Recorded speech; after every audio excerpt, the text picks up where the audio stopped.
देखिए भाई मैं टॉपिक समझा रहा था 3 फेज सर्किट्स। इसमें सबसे पहले आप हेडिंग डालिए फैराडेज लॉ। सबसे पहले ये समझेंगे फैराडेज लॉ। और सुनिए ये फैराडेज लॉ सिर्फ 3 फेज में नहीं है, पूरी मशीनरी में यूज होगा, ठीक है। फैराडेज लॉ तो इसको थोड़ा प्रॉपर वे में समझते हैं फैराडेज लॉ, ठीक है। जरा देखिए भाई फैराडेज लॉ कहता है, जो केवीएल कहता है ना, किरचॉफ्स वोल्टेज लॉ, उसको ये कहता है, उसको मना कर रहा है, कह रहा है केवीएल ट्रू नहीं है, ठीक है। अब थोड़ा सा इधर जाओ, कैमरे में व्यू होता है। हाँ जरा देखिए फैराडेज लॉ क्या कहता है, इसको खोलो। देखिए फैराडेज लॉ कहता है कि कोई भी अगर आप क्लोज लूप लोगे, तो अभी तक आपने पढ़ा था कि क्लोज लूप में टोटल वोल्टेज क्या होती है, 0, ठीक है। नेट वोल्टेज 0 होती है क्लोज लूप, ठीक है। बट फैराडेज लॉ कहता है कि अगर मेरा फ्लक्स टाइम वेरिंग है, अगर मेरा फ्लक्स इसके अंदर टाइम वेरिंग है, तो क्लोज लूप में एक वोल्टेज इंड्यूस हो जाता है, ठीक है। वो 0 नहीं होती, केवीएल होल्ड नहीं करेगा, ठीक है। और वो वोल्टेज कितनी होगी बता जरा, क्लोज लूप में अगर मान लीजिए कोई वायर का लूप रख दिया कोई ऐसी जगह पे जहां पे उसके अंदर से फ्लक्स मेरा टाइम के साथ वेरी कर रहा है उस लूप के अंदर, तो उस लूप में एक वोल्टेज, एक ईएमएफ इंड्यूस हो जाएगा which is n d phi by dt। ये ईएमएफ इंड्यूस होगा। n is number of turns, number of loop, कितने लूप बने, कितने नंबर ऑफ टर्न्स, वो n है। phi इज माय फ्लक्स, ठीक है, phi इज माय फ्लक्स। तो ये मेरा क्या बनेगा, ईएमएफ इंड्यूस होगा, इतना मेरा ईएमएफ इंड्यूस होगा अगर क्लोज लूप है तो। लेकिन उसके लिए क्या कंडीशन क्या है, फ्लक्स मेरा क्या होना चाहिए, टाइम में, देन ओनली आपका ईएमएफ इंड्यूस होगा कॉइल के अंदर, ठीक है। अब जरा देखिए, हालांकि यहाँ पे वो माइनस भी लगाता है, माइनस लेंस ने लगाया, माइनस लेंस ने लगाया बिकॉज लेंस कहता है कि जो इसकी पोलैरिटी होगी वो इस तरह से होगी सच दैट उससे जो करंट आएगा इस लूप में, और उस करंट का जो फ्लक्स होगा वो इस ओरिजिनल फ्लक्स को क्या करेगा, ओरिजिनल फ्लक्स के चेंज को अपोज करेगा। समझ आप, ये लेंस ने लगाया, बट मैं माइनस को नहीं कंसीडर कर रहा हूँ, माइनस मेरे लिए इंपॉर्टेंट नहीं, ठीक है। मेरे लिए वोल्टेज इंपॉर्टेंट है, मेरे लिए मैग्नीट्यूड इंपॉर्टेंट है कि क्या वोल्टेज आएगी। माइनस प्लस तो मैं करंट के हिसाब से लगा लूंगा कि करंट किधर फ्लो करेगा, उसके हिसाब से मैं माइनस प्लस लगा लूंगा। समझ आ रही, तो ये बताया हमें फैराडे, ठीक है, फैराडेज लॉ। तो चलिए अब इसी के ऊपर थोड़ा डिस्कशन करते हैं। मुझे एक बात बताइए, ईएमएफ इंड्यूस होने के लिए फ्लक्स मेरा क्या होना चाहिए, टाइम है। अच्छा एक और चीज है, अगर मैं इस नंबर ऑफ टर्न्स को अंदर ले जाऊं तो बनेगा D by D T of n phi, D by D T of n phi। इसको बोलते हैं flux linkage, n phi number of turns into flux, इसको फ्लक्स लिंकेज, इसको क्या बोलते हैं, फ्लक्स लिंकेज। एक ही बात है फ्लक्स लिंकेज, ठीक है। मैंने इस तरह से दिखाया है, इसको रिप्रेजेंट करते हैं फ्लक्स लिंकेज। लिंकेज का क्या मतलब होता है, जैसे कोई कॉइल है, कॉइल में से कितना फ्लक्स लिंक कर रहा है, कॉइल के अंदर से कितना फ्लक्स आ रहा है, उसको बोलते हैं फ्लक्स लिंकेज। अगर फ्लक्स लिंकेज मेरा टाइम वेरिंग है तो उससे ईएमएफ इंड्यूस होगा, ठीक है, उससे क्लोज लूप में ईएमएफ इंड्यूस हो जाएगा। समझ आ गई। अगर फ्लक्स लिंकेज मेरा टाइम के साथ वेरी कर रहा है, फ्लक्स लिंकेज क्या होता है बताओ फिर से एक बार, n phi। अगर ये टाइम के साथ वेरी कर रहा है, मतलब अगर ये कॉइल है, इमेजिन करो इसमें नंबर ऑफ फील्ड लाइन पहले सारी ऐसे थी, फिर ऐसे होगी, फिर ऐसे होगी, जब ऐसे हो जाएंगी फील्ड लाइन तो फ्लक्स लिंकेज क्या हो जाएगा बताओ, 0। इसमें से कोई लिंक नहीं करेगा। अगर फील्ड लाइन ऐसे हॉरिजॉन्टल जा रही है तो इस कॉइल में से कोई फ्लक्स लिंक नहीं कर रहा, फ्लक्स लिंकेज इज 0। लेकिन अगर फील्ड लाइन ऐसे जा रही है तो मैक्सिमम फ्लक्स लिंकेज होगा। समझ आ गई। तो फ्लक्स लिंकेज का मतलब समझिए क्या होता है। तो मैंने बताया ईएमएफ इंड्यूस कैसे होता है फैराडेज लॉ के ऊपर, ठीक है। आगे नेक्स्ट इसको और फर्दर थोड़ा सा देखते हैं, इसके ऊपर फर्दर डिस्कशन करते हैं, देखिए क्या कहता है। तो फैराडे ने बोला कि किसी भी क्लोज लूप, कोई भी क्लोज लूप अगर टाइम वेरिंग फ्लक्स के अंदर रखा हुआ है तो मेरा जो ईएमएफ इंड्यूस होगा वो होगा n d phi by dt। EMF induce होगा वो होगा n d phi by dt, सही है। अब सुनो, इसको नॉन जीरो होने के लिए फ्लक्स मेरा कैसा होना चाहिए, time varying. Time varying flux होगा तभी ईएमएफ इंड्यूस होगा क्लोज लूप। अगर मान लीजिए टाइम वेरिंग फ्लक्स नहीं है तो क्लोज लूप में ईएमएफ इंड्यूस नहीं है, ठीक है। अब फ्लक्स क्या होता है, फ्लक्स होता है मेरा बी डॉट ए, फ्लक्स होता है बी डॉट ए। इसका मतलब अगर मैं इसको लिखूंगा तो बनेगा बी ए कॉस थीटा, ठीक है भाई, ये मेरा फ्लक्स बन गया। अब मैं चाहता हूं एक टाइम वेरिंग हो, अब मैं चाहता हूं एक टाइम वेरिंग हो, ये आपका टाइम वेरिंग होना चाहिए। तो ये टाइम वेरिंग कई तरह से हो सकता है, इधर बी मेरा टाइम वेरिंग हो तो पूरा फ्लक्स मेरा टाइम वेरिंग आ जाएगा, इधर ए मेरा टाइम वेरिंग हो, एरिया ऑफ द कॉइल, जो भी एरिया ऑफ द लूप जो भी है। बी क्या है बेसिकली, जो लूप में से जो बी पास हो रहा है वो टाइम वेरिंग हो, या फिर area of the loop time varying हो, या फिर एरिया और बी के बीच का जो एंगल है वो मेरा टाइम वेरिंग हो, ठीक है। तो तीन केसेस में आपका जो फ्लक्स है वो टाइम वेरिंग हो सकता है, इधर बी मेरा टाइम वेरिंग हो और एरिया मेरा टाइम वेरिंग हो और थीटा मेरा टाइम वेरिंग, तीनों को अभी समझते हैं।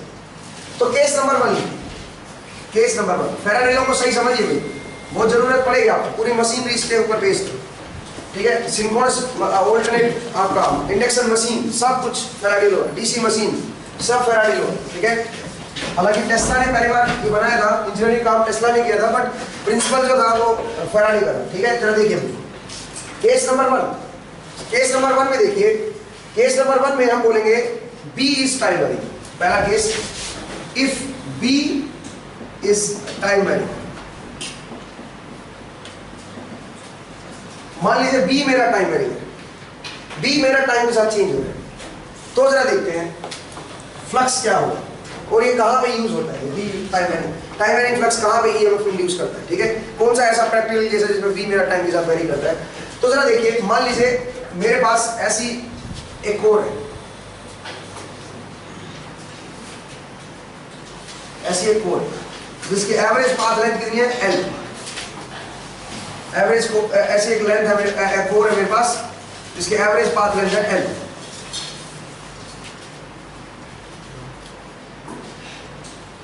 और इसके ऊपर मैंने नंबर ऑफ टर्न्स लगा दिए हैं,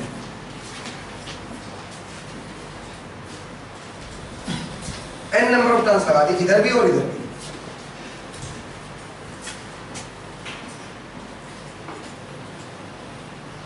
इधर भी और इधर भी, ठीक है। अब सुनिए, अगर मैं यहां पे एसी सप्लाई लगा दूं इससे, अगर मैं एसी सप्लाई से कनेक्ट कर दूं, जैसे मैं स्विच को कनेक्ट करूंगा मेरा जो करंट आएगा वो भी कैसा आएगा, ऑल्टरनेटिंग करंट मेरा आएगा इसके, ठीक है।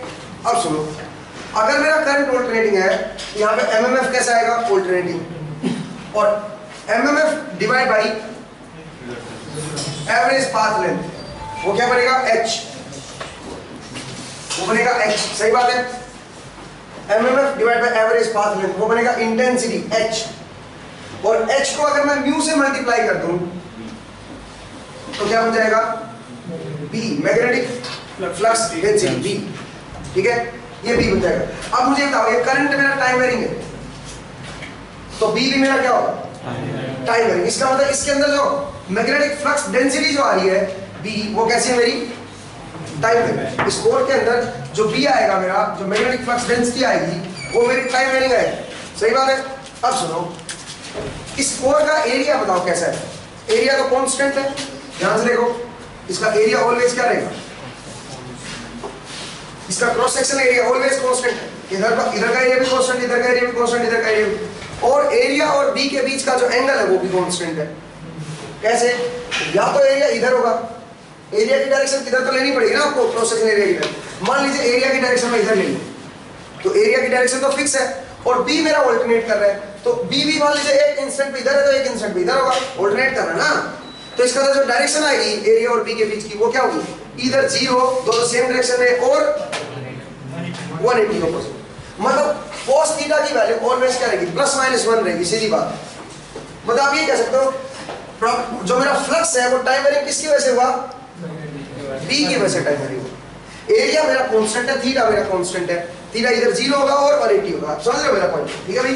तो मैंने बताया कि कैसे मेरा फ्लक्स टाइम के साथ वेरी करेगा। इसका मतलब मैंने बोल दिया कि मान लीजिए मेरा ये जो फ्लक्स आ रहा है टाइम वेरिंग आ रहा है because of time varying B. अब इस टाइम वेरिंग बी की वजह से यहाँ पे ईएमएफ इंड्यूस हो जाएगा। कितना, अगर मान लीजिए लूप है, कितने लूप बने हुए हैं, मान लीजिए ये N2 लूप है, अगर ये N1 लूप है, N2 लूप मान लो, तो इसके टर्मिनल पे एक वोल्टेज बन जाएगी। क्या वोल्टेज बनेगी बताओ जरा, उसकी वैल्यू क्या होगी? N2 by N1 N2 d5/dt, N2 d5/dt। और आप देख सकते हो फ्लक्स मेरा टाइम वेरिंग आएगा, अगर B मेरा टाइम वेरिंग है तो मैं आप ये कह सकता हूँ फ्लक्स जो आएगा वो आएगा BT, क्योंकि B मेरा टाइम वेरिंग है, into A cos theta. cos theta को cos 0 लिख दूं, ये बने। किसी पर्टिकुलर इंस्टेंट पे मेरा एरिया भी इधर है और फ्लक्स BT भी इधर ही है, तो उनके बीच का एक एंगल 0 हो जाएगा, तो cos 0 is 1। तो ये मेरा क्या बनेगा? फ्लक्स। तो इसका डेरिवेटिव ले लूंगा तो मेरे पास क्या आ जाएगा? EMF इंड्यूस हो जाएगा यहाँ पे। और उतना ही यहाँ पे भी तो EMF इंड्यूस होगा, क्योंकि इस लूप में भी तो फ्लक्स टाइम के साथ वेरी हो रहा है। कितना होगा? N1 d5/dt। समझ आया अभी? तो इसका मतलब जब मेरा B टाइम वेरिंग होता है तो ये वाला केस ये वाला जो केस था, ये B वाला टाइम वेरिंग वाला, ये कहाँ पे हमने स्टडी किया? ट्रांसफॉर्मर। तो इसलिए इस EMF जो EMF इंड्यूस होता है, ये जो EMF इंड्यूस होगा टाइम वेरिंग B की वजह से, उसको क्या बोलते हैं? Transformer EMF। समझा? तो लिख लीजिए इस जो EMF इंड्यूस हुआ है, ये वाला यहाँ पे जो EMF इंड्यूस होगा which is N2 d5/dt, N2 d5/dt, जो यहाँ पे EMF इंड्यूस हुआ है ये वाला, इसको बोलते हैं ट्रांसफॉर्मर EMF। या फिर आप कह सकते हो जब मेरा B मेरा टाइम के साथ वेरी करता है, जब B मेरा टाइम के साथ वेरी करेगा तो उस केस में जो EMF आएगा उस EMF को हम बोलेंगे ट्रांसफॉर्मर EMF।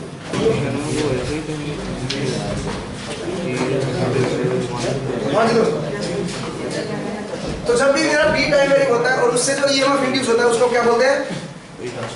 Transformer EMF। अब दूसरा केस है, केस नंबर 2।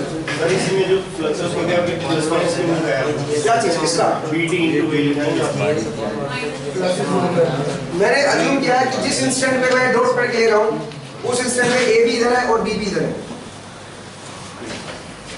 T टाइम पे, किसी पर्टिकुलर टाइम T पे BT इधर है और A भी इधर है, तो डॉट पढ़ क्या आएगा? cos 0 माना है ना, ये आ गया। तो इन दोनों वैल्यूज के अलावा कुछ भी और नहीं होगा इसके अंदर? एक बार बस प्लस लगेगा, एक बार माइनस लगेगा। हाँ, वो B अपने आप उल्टा होगा तो अपने आप माइनस आ जाएगा।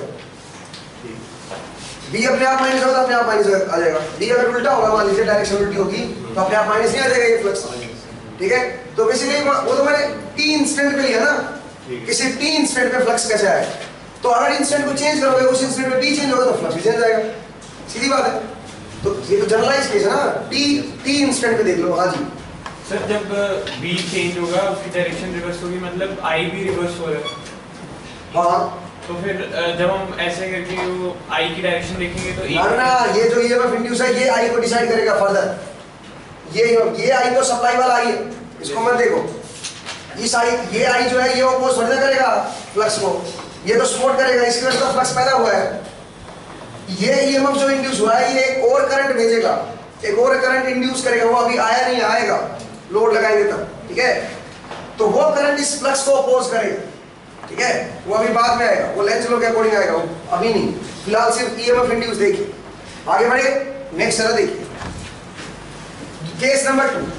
केस नंबर 2 में क्या चीज चेंज हो रही मेरी? एक केस नंबर 2 में आप लिखिए case 2। Case number 2, if area is time varying,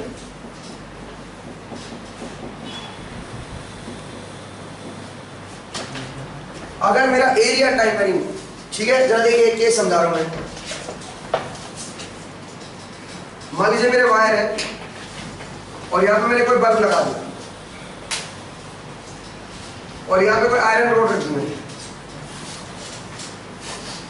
और आयरन रोड रख दी, तो एक तरह से लूप नहीं बन गए, ये आपका लूप बन गया। ठीक है, इस लूप में से मान लीजिए मेरा B कांस्टेंट है और बाहर की तरफ आ रहा है, B मेरा कांस्टेंट है और बाहर की तरफ आ रहा है।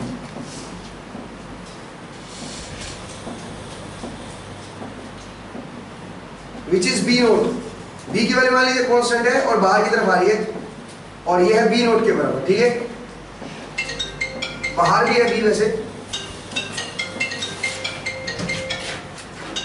हाँ जी दोस्तों, तो जरा देखिए, B मेरा कांस्टेंट है, सुनिए भाई, B नोट, बी मेरा कांस्टेंट है बी नोट पे। अब मैं एरिया की डायरेक्शन कैसे लूं इस लूप के एरिया की? दो डायरेक्शन पॉसिबल है इसे, इस लूप की दो डायरेक्शन पॉसिबल है, ठीक है? जो एरिया बनेगा इससे लूप का एरिया, उसकी दो डायरेक्शन पॉसिबल है। कौन कौन सी? या तो बाहर की तरफ या फिर अंदर, परपेंडिकुलर होगा ना सरफेस के। तो इस लूप से ये सरफेस बनेगा, इस सरफेस के या तो बाहर की तरफ होगी या फिर अंदर की तरफ होगी, ऐसा हो सकता है। दो तरफ हो सकती है डायरेक्शन। तो आप किधर लेंगे? बाहर की तरफ लोगे? चलो बाहर की तरफ केवल तभी लोगे जब आप करंट इधर अज्यूम करोगे। मान लीजिए करंट इधर आएगा, एक मोमेंट ले, मुझे पता भी नहीं है कि आएगा कि नहीं आएगा, मैंने अज्यूम कर लिया कि चलो इधर आ रहा है करंट। तो अगर इधर आएगा तो करंट की डायरेक्शन में हाथ घुमाओ, तो हम बाहर की तरफ है तो एरिया भी किधर ले लो आप? बाहर की तरफ, ठीक है भाई? तो मैंने अज्यूम कर लिया कि मेरा एरिया जो है वो बाहर की तरफ, ठीक है? बट जरा ध्यान से देखिएगा, इंटरेस्टिंग क्या है, मान लीजिए ये हाइट है इसकी h या l, मान लीजिए ये हाइट है l, और ये जो है ये मान लीजिए कुछ h, ये जो डिस्टेंस है ये है h और ये हाइट जो है वो l, ठीक है भाई? तो आप मुझे बताइए इस लूप का जो एरिया आएगा वो क्या आएगा? l into h। फिलहाल तो l इंटू h आएगा, सही बात है। और जो एरिया की डायरेक्शन है वो किधर आएगी? क्योंकि करंट मैंने इधर अज्यूम कर लिया है कि करंट इधर आएगा, मुझे पता नहीं आएगा कि नहीं आएगा, बट मैंने अज्यूम कर लिया कि चलो आएगा। और इधर की तरफ आएगा तो एरिया किधर है? बाहर की तरफ। और बी भी किधर है? बाहर की तरफ। तो डॉट प्रोडक्ट cos थीटा क्या आएगा? थीटा ऑलवेज क्या रहेगा? 0। तो theta is constant, B is constant. अब मैं क्या कर रहा हूँ? फिलहाल तो ए भी कांस्टेंट है। अब मैं क्या कर रहा हूँ? मैं इसको v वेलोसिटी से आगे घुमा रहा हूँ, इस रोड को v वेलोसिटी से आगे की तरफ मूव करवा रहा हूँ। अगर इस रोड को v वेलोसिटी से आगे की तरफ मूव करवाऊंगा तो ये वाला जो लेंथ है ये क्या होगी? कम होगी। टी टाइम बाद क्या हो जाएगी बताइए? टी टाइम बाद ये कितना आगे सरक चुका होगा? ये v इंटू टी है, v इंटू टी। इसका मतलब ये जो लेंथ बचेगी ये कितनी बचेगी? h minus v into T. ये मेरी लेंथ हो जाएगी, ये मेरी लेंथ हो जाएगी, समझ आया? और जो ये वाली लेंथ है कितनी रहेगी? ये तो वाली रहेगी। तो एरिया क्या बन जाएगा? ये बन जाएगा। अब आप देखो एरिया मेरा जो है वो टाइम का फंक्शन है, समझ आया? ये मेरा एरिया है। तो अगर मैं v वेलोसिटी से इसको मूव कराऊंगा तो मेरा एरिया जो है वो टाइम का फंक्शन होगा, समझ आया? भी ये आएगा एरिया। तो अब बताओ जो फ्लक्स आएगा वो क्या आएगा? फ्लक्स आएगा b which is b note into a, a की वैल्यू क्या है? l into h minus v t। b a cos of theta cos 0, क्योंकि एरिया में बाहर की तरफ ले रहा हूं, और क्योंकि करंट मैंने इधर अज्यूम किया तो एरिया मेरा बाहर की तरफ मैंने अज्यूम किया, ठीक है? ये आ गया मेरा। अब जरा देखिए तो फाई क्या आ गया मेरा? इससे फाई आया v नोट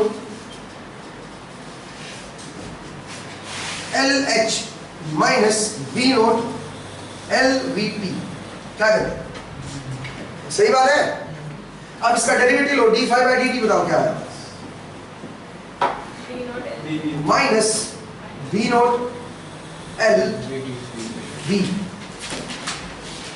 एल वी, ठीक है? माइनस के साथ। अब कितने नंबर ऑफ टर्न्स है? कितने लूप है बताओ? एक ही तो लूप है, नहीं एक ही तो लूप है। तो इसका मतलब इसको n से मल्टीप्लाई कर दो, तो ईएमएफ इंड्यूस क्या आएगा बताओ जरा? 1 से मल्टीप्लाई कर दो। तो इस लूप में जो ईएमएफ इंड्यूस आएगा, ईएमएफ इंड्यूस्ड वो कितना आएगा? वो आएगा आपका minus B naught L B, minus B naught L B. सही है भाई? ठीक है। अब एक मिनट रुकिए भाई, एक गड़बड़ कर दी मैंने। जब भी आप ईएमएफ लेते हो और जब आप एरिया की डायरेक्शन ले चुके होते हो, तो जो ईएमएफ का एरिया की डायरेक्शन एक बार ले लिया आपने, तो ईएमएफ का जो फॉर्मूला लगेगा उसमें लेंथ लो को भी कंसीडर करेंगे, ठीक है? तो क्या बनेगा? फॉर्मूला क्या बनेगा? Minus N D phi D T, minus N D phi. N की जगह पे कितना है? 1, तो minus 1 D phi D T.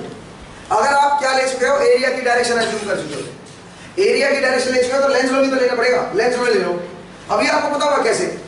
Minus low, ये बन गया minus D phi by D T, ठीक है? लेंथ लो के अकॉर्डिंग माइनस भी लगा दिया मैंने, तो D phi by D T की वैल्यू क्या आएगी? प्लस, ये वैल्यू। इसका मतलब इस लूप में ये ईएमएफ इंड्यूस होगा, तो करंट क्या आएगा? Loop current. लूप करंट क्या आएगा? लूप करंट आएगा B naught L B divide by resistance, ये करंट आया। अब ये करंट तो पॉजिटिव आ रहा है, इसका मतलब करंट की डायरेक्शन क्या होगी? सही लिया हमने, जो हमने पहले अज्यूम की थी वो सही डायरेक्शन है और इस डायरेक्शन में करंट फ्लो करेगा। अब आप बोलोगे सर क्या ये डायरेक्शन सही है? मतलब वैसे लेंस लो के अकॉर्डिंग सोच के देखें तो क्या ये सही इसी तरफ आएगा क्या करंट? जरा सोच के देखते हैं, लेंस लो के हिसाब से लगा के देखते हैं कि देखते हैं ये करंट इधर आएगा कि उल्टा आएगा। जब आप इसको आगे की तरफ मूव करोगे तो फ्लक्स आपका कम हो रहा है कि ज्यादा हो रहा है? मैग्नेटिक फील्ड आपकी जैसे ये यहाँ से यहाँ पे आ गया तो नंबर ऑफ फील्ड लाइन कम हुई कि ज्यादा हुई? कम। तो करंट की डायरेक्शन उस डायरेक्शन में आएगी सच दैट उस फ्लक्स को क्या करे? बढ़ाए, इंक्रीज करे। तो किधर होगा? इधर होगा कि उल्टा होगा? इधर ही होगा, तभी तो इधर की लाइन बढ़ेगी, इधर की लाइन कम नहीं होगी। अब इधर की लाइन बढ़ाने के लिए करंट इधर ही होगा, इसका मतलब पॉजिटिव करंट होगा। जो आपने अज्यूम किया उसके लिए पॉजिटिव आनी चाहिए, पॉजिटिव आएगी, समझ आया? अगर आप उल्टा अज्यूम करते तो एरिया मेरा उल्टा हो जाता। फिर अगर मेरा एरिया उल्टा जाता तो डॉट प्रोडक्ट में नेगेटिव आता और minus D by D positive होता, तो डी बाई डी की वैल्यू क्या हो जाती फिर? समझ रहे हो? तो फिर क्लियर हुआ मेरा पॉइंट, मैं क्या करना चाहता हूँ? हाँ जी सर, इसमें इंड्यूस ईयर जो उसकी पोलैरिटी दिखा दो तो वो डिस्ट्रीब्यूटेड है। अभी हालांकि मैं दिखा सकता हूँ, वैसे तो रोड के अंदर दिखा सकता हूँ मैं उसको, बट एक मिनट रुकिए, उस पर आऊंगा मैं। पोलैरिटी इंपॉर्टेंट नहीं है मेरे लिए एक और गड़बड़ होगी, वो ज्यादा इंपॉर्टेंट है। जरा देखिए क्या मैंने बोला, ये जो है ये मेरा D five by D T है, बट मुझे क्या चाहिए? मुझे चाहिए minus D five by D T. वो तो प्लस आएगा ना भाई, आपने गलत लिख दिया ना, देखो इसको प्लस करो। ये तो D five by D T था नेगेटिव, तो minus D five by D T निकालना है मुझे। माइनस क्यों? बिकॉज ऑफ लेंस लो। अब लेंस लो को कंसीडर करना पड़ेगा मुझे, क्यों? क्योंकि मैंने डायरेक्शन ले लिया एरिया की, तो जब भी आप एरिया की डायरेक्शन अज्यूम कर लेते हो फिर लेंस लो को लेके चलो, ठीक है? तो लेंस लो अज्यूम किया तो minus D five by D T निकाला, तो बी एल बी आ गया, बी नॉट एल बी, तो ये आ गया मेरा induced EMF B naught L B divide by R कर दो, करंट आएगा। अब क्योंकि आपने एरिया बाहर की तरफ लिया था, इसका मतलब करंट किधर था? किधर अज्यूम किया था? इधर अज्यूम किया था ना। अब ये करंट जो आया वो इधर का ही करंट आया, और चेक करके देखो पॉजिटिव करंट है, इसका मतलब एक्चुअल में भी इधर ही करंट फ्लो करेगा, ठीक है? एक्चुअल में भी करंट इधर फ्लो करेगा और करना भी चाहिए। जब ये आगे की तरफ आएगा तो नंबर ऑफ फील्ड लाइंस क्या हो जाएंगी? इसमें से कम हो जाएगी, तो बढ़ाने के लिए एरिया करंट आपका इधर ही होगा। समझ आया? क्लियर हुआ? तो टेंशन लेने की जरूरत नहीं। अब बात करते हैं पोलैरिटी। जो ईएमएफ इंड्यूस होगा उसकी पोलैरिटी क्या है? आप बताओ, ये रजिस्टर मेरा लोड है, तो लोड में करंट नीचे आ रहा है, इसका ऊपर वाला हाई पोटेंशियल होगा, नीचे वाला लोअर पोटेंशियल होगा। तो आप ये कह सकते हो ये वाला जो एंड है रोड का, ये प्लस होगा और ये वाला, और जो रोड है वो सोर्स की तरह काम कर रही है, आप ऐसे अज्यूम कर सकते हो, ठीक है? जो रोड है वो मेरी सोर्स की तरह काम कर रही है, ऊपर वाला प्लस है, नीचे वाला माइनस है, तो यही प्लस यहाँ पे आ जाएगा, यही माइनस यहाँ पे आ जाएगा, और उसमें करंट फ्लो करेगा। जस्ट एक assumption है। वैसे अदरवाइज ये जो वोल्टेज होता है डिस्ट्रीब्यूट होता है पूरे लूप में डिस्ट्रीब्यूट होगा, ठीक है भाई? ये लंपिंग नहीं कर सकते आप इसको, एक जगह पे नहीं दिखा सकते वोल्टेज, ठीक है? ये जस्ट एक assumption है। हाँ, इनिशियली करंट जीरो होगा, क्यों जीरो होगा? तब पे ईएमएफ इंड्यूस हुआ ही नहीं, हमने चेंज ही नहीं किया, मतलब बी हमने अप्लाई शुरू से ही आ रहा है, तो पहले से। ठीक है, मैंने जीरो से वेलोसिटी छोड़ना शुरू किया है। करंट टी के इंडिपेंडेंट है सर, है जी, करंट टी के इंडिपेंडेंट। आने दो, क्या दिक्कत है? अगर v वेलोसिटी मेरी कांस्टेंट है तो करंट t के इंडिपेंडेंट आएगा, करंट कांस्टेंट आएगा, ठीक है? तो उससे क्या दिक्कत है? लेकिन करंट आएगा, ठीक है? करंट t के डिपेंडेंट हो या इंडिपेंडेंट, उसका क्या लेना देना? उसका इससे क्या लेना देना? सर टी के डिपेंडेंट होता तो वो जीरो भी हो सकता था। क्या जीरो हो सकता था? टी के डिपेंडेंट होता तो वो जीरो भी हो सकता। में भी आप कह सकते हो, ठीक है? ये शुरू से v वेलोसिटी आ रहा था, ये तो मैंने बीच में थोड़ा रोक के बता दिया आपको। शुरू से v वेलोसिटी आगे बढ़ता है, कांस्टेंट वेलोसिटी, ठीक है? तो करंट ऑलवेज कांस्टेंट। हां जी, आपने शुरुआत में एरिया और करंट दोनों की डायरेक्शन अज्यूम करी है, एक की अज्यूम करी और दूसरे की ऐसे ही मान ली? नहीं, मैंने बोला करंट को अगर आप एक बार फिक्स कर लो, करंट आप इधर ले लो, तो फिर करंट जो है वही एरिया को बता देगा। जिधर करंट होता है उसके राइट हैंड को घुमा दो, तब होता है वो एरिया की डायरेक्शन दे दो, ठीक है? तो इसलिए मैंने बोला करंट को डिसाइड कर लो फिर एरिया। हालांकि करंट पहले नहीं आएगा कभी, मैंने जस्ट अज्यूम किया कि चलो मान लेते हैं कि करंट आएगा और इस डायरेक्शन में आएगा। अब मुझे ये भी चेक करना था कि ये डायरेक्शन पॉजिटिव आएगा, इस डायरेक्शन में करंट पॉजिटिव है कि नेगेटिव है। जब आप इसको आगे मूव करोगे तो पॉजिटिव आ रहा है, इसका मतलब हमने सही अज्यूम की थी। अगर नेगेटिव आता है करंट तो फिर इसका मतलब करंट उधर होता, फिर एक्चुअल करंट इधर, आपने जो अजम्पशन ले लिया गलत नहीं, ठीक है? वो कोई फर्क नहीं पड़ेगा, वो तो हम डायरेक्शन के हिसाब से देख लेंगे, ठीक है? हाँ जी, जब रॉड इधर लेके जाएंगे तो हमारा तो करंट उल्टा आएगा, करंट उल्टा जरा देखते हैं। एरिया फिर भी ऊपर क्यों? एक काम करते हैं, नहीं एक काम करते हैं, ये आप खुद भी कर सकते हो। वैसे मैं आपको बताऊं, मान लीजिए रोड को मैं इधर ले जाता, इसी क्वेश्चन में जरा देखते हैं क्या आंसर है। अगर रोड को इधर ले जाता तो, और करंट मान लीजिए मैंने इधर ही अज्यूम कर लिया, सेम डायरेक्शन में अज्यूम कर लिया, ठीक है। मान लीजिए करंट मैंने सेम डायरेक्शन में अज्यूम कर लिया, तो एरिया भी किधर आएगा, बाहर की तरफ, ठीक है। बट जो ये है मेरी जो लेंथ है, जो एरिया की वैल्यू आएगी वो क्या आएगी, वो आएगी h प्लस bt, ये तो मेरी लेंथ होगी, और ये कितनी होगी l, ये एरिया बनेगा इस बार, ठीक है। तो आप बताओ जरा, जो फ्लक्स आएगा वो क्या बनेगा, फ्लक्स आएगा वो बनेगा b डॉट a, तो b मेरा बाहर की तरफ है विच इज b नोट, और a मेरा ये रहा h plus bt into l, b dot a, और इनके बीच एंगल कितना है cos 0, क्योंकि b भी बाहर है और एरिया भी मैंने बाहर लिया, ठीक है। अब बताओ, अब निकालो minus D phi by D T, EMF induce कितना होगा, minus D phi by D T. Length law को कंसीडर करना पड़ेगा क्योंकि एरिया की डायरेक्शन अज्यूम कर चुका हूं, तो मुझे लेंथ लॉ को कंसीडर करना पड़ेगा। लेंथ लॉ कंसीडर कर,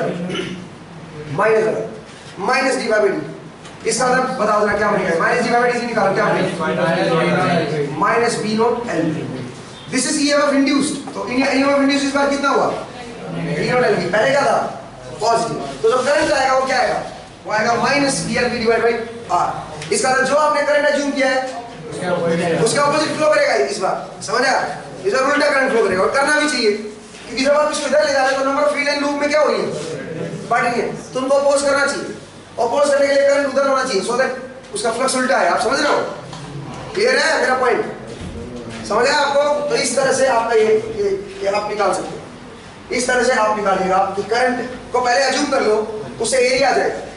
जैसे कि देखिए इसी क्वेश्चन में, जैसे पिछले क्वेश्चन में देखिए, पिछले क्वेश्चन में अगर मैं दिखाऊंगा आपको, जरा मैं बताता हूँ पिछले क्वेश्चन में भी बाहर जाने वाले केस में एरिया बाहर को ही लेंगे, अब तो अंदर को हो जाएगा ना, करंट करंट क्लॉकवाइज लोगे, बट एरिया तो भी बाहर को ही लेंगे ना। जिधर करंट ले लिया उधर ही एरिया लो भाई, सर इस पर चाहिए, उससे अपने आप माइनस प्लस आ जाएगा, अपने आप माइनस प्लस आ जाएगा। आपने इधर करंट अज्यूम किया था तो इधर ही एरिया ले लो, बाद में जो आंसर आएगा करंट का नेगेटिव आ गया, इसका मतलब एक्चुअल करंट क्या है, उल्टा है। अगर आप उल्टा करंट ले लेते तो पॉजिटिव आता ये, और एरिया अंदर की तरफ आता, फिर एरिया अंदर की तरफ लेते अगर आप उल्टा अज्यूम कर देते तो। बेसिक चीज है यार, ये पता होना चाहिए, ठीक है, ये मत पूछो। चलिए भैया आगे बढ़े, आगे बढ़े, नेक्स्ट देखिए, मैं कर रहा हूँ, नेक्स्ट देखिए।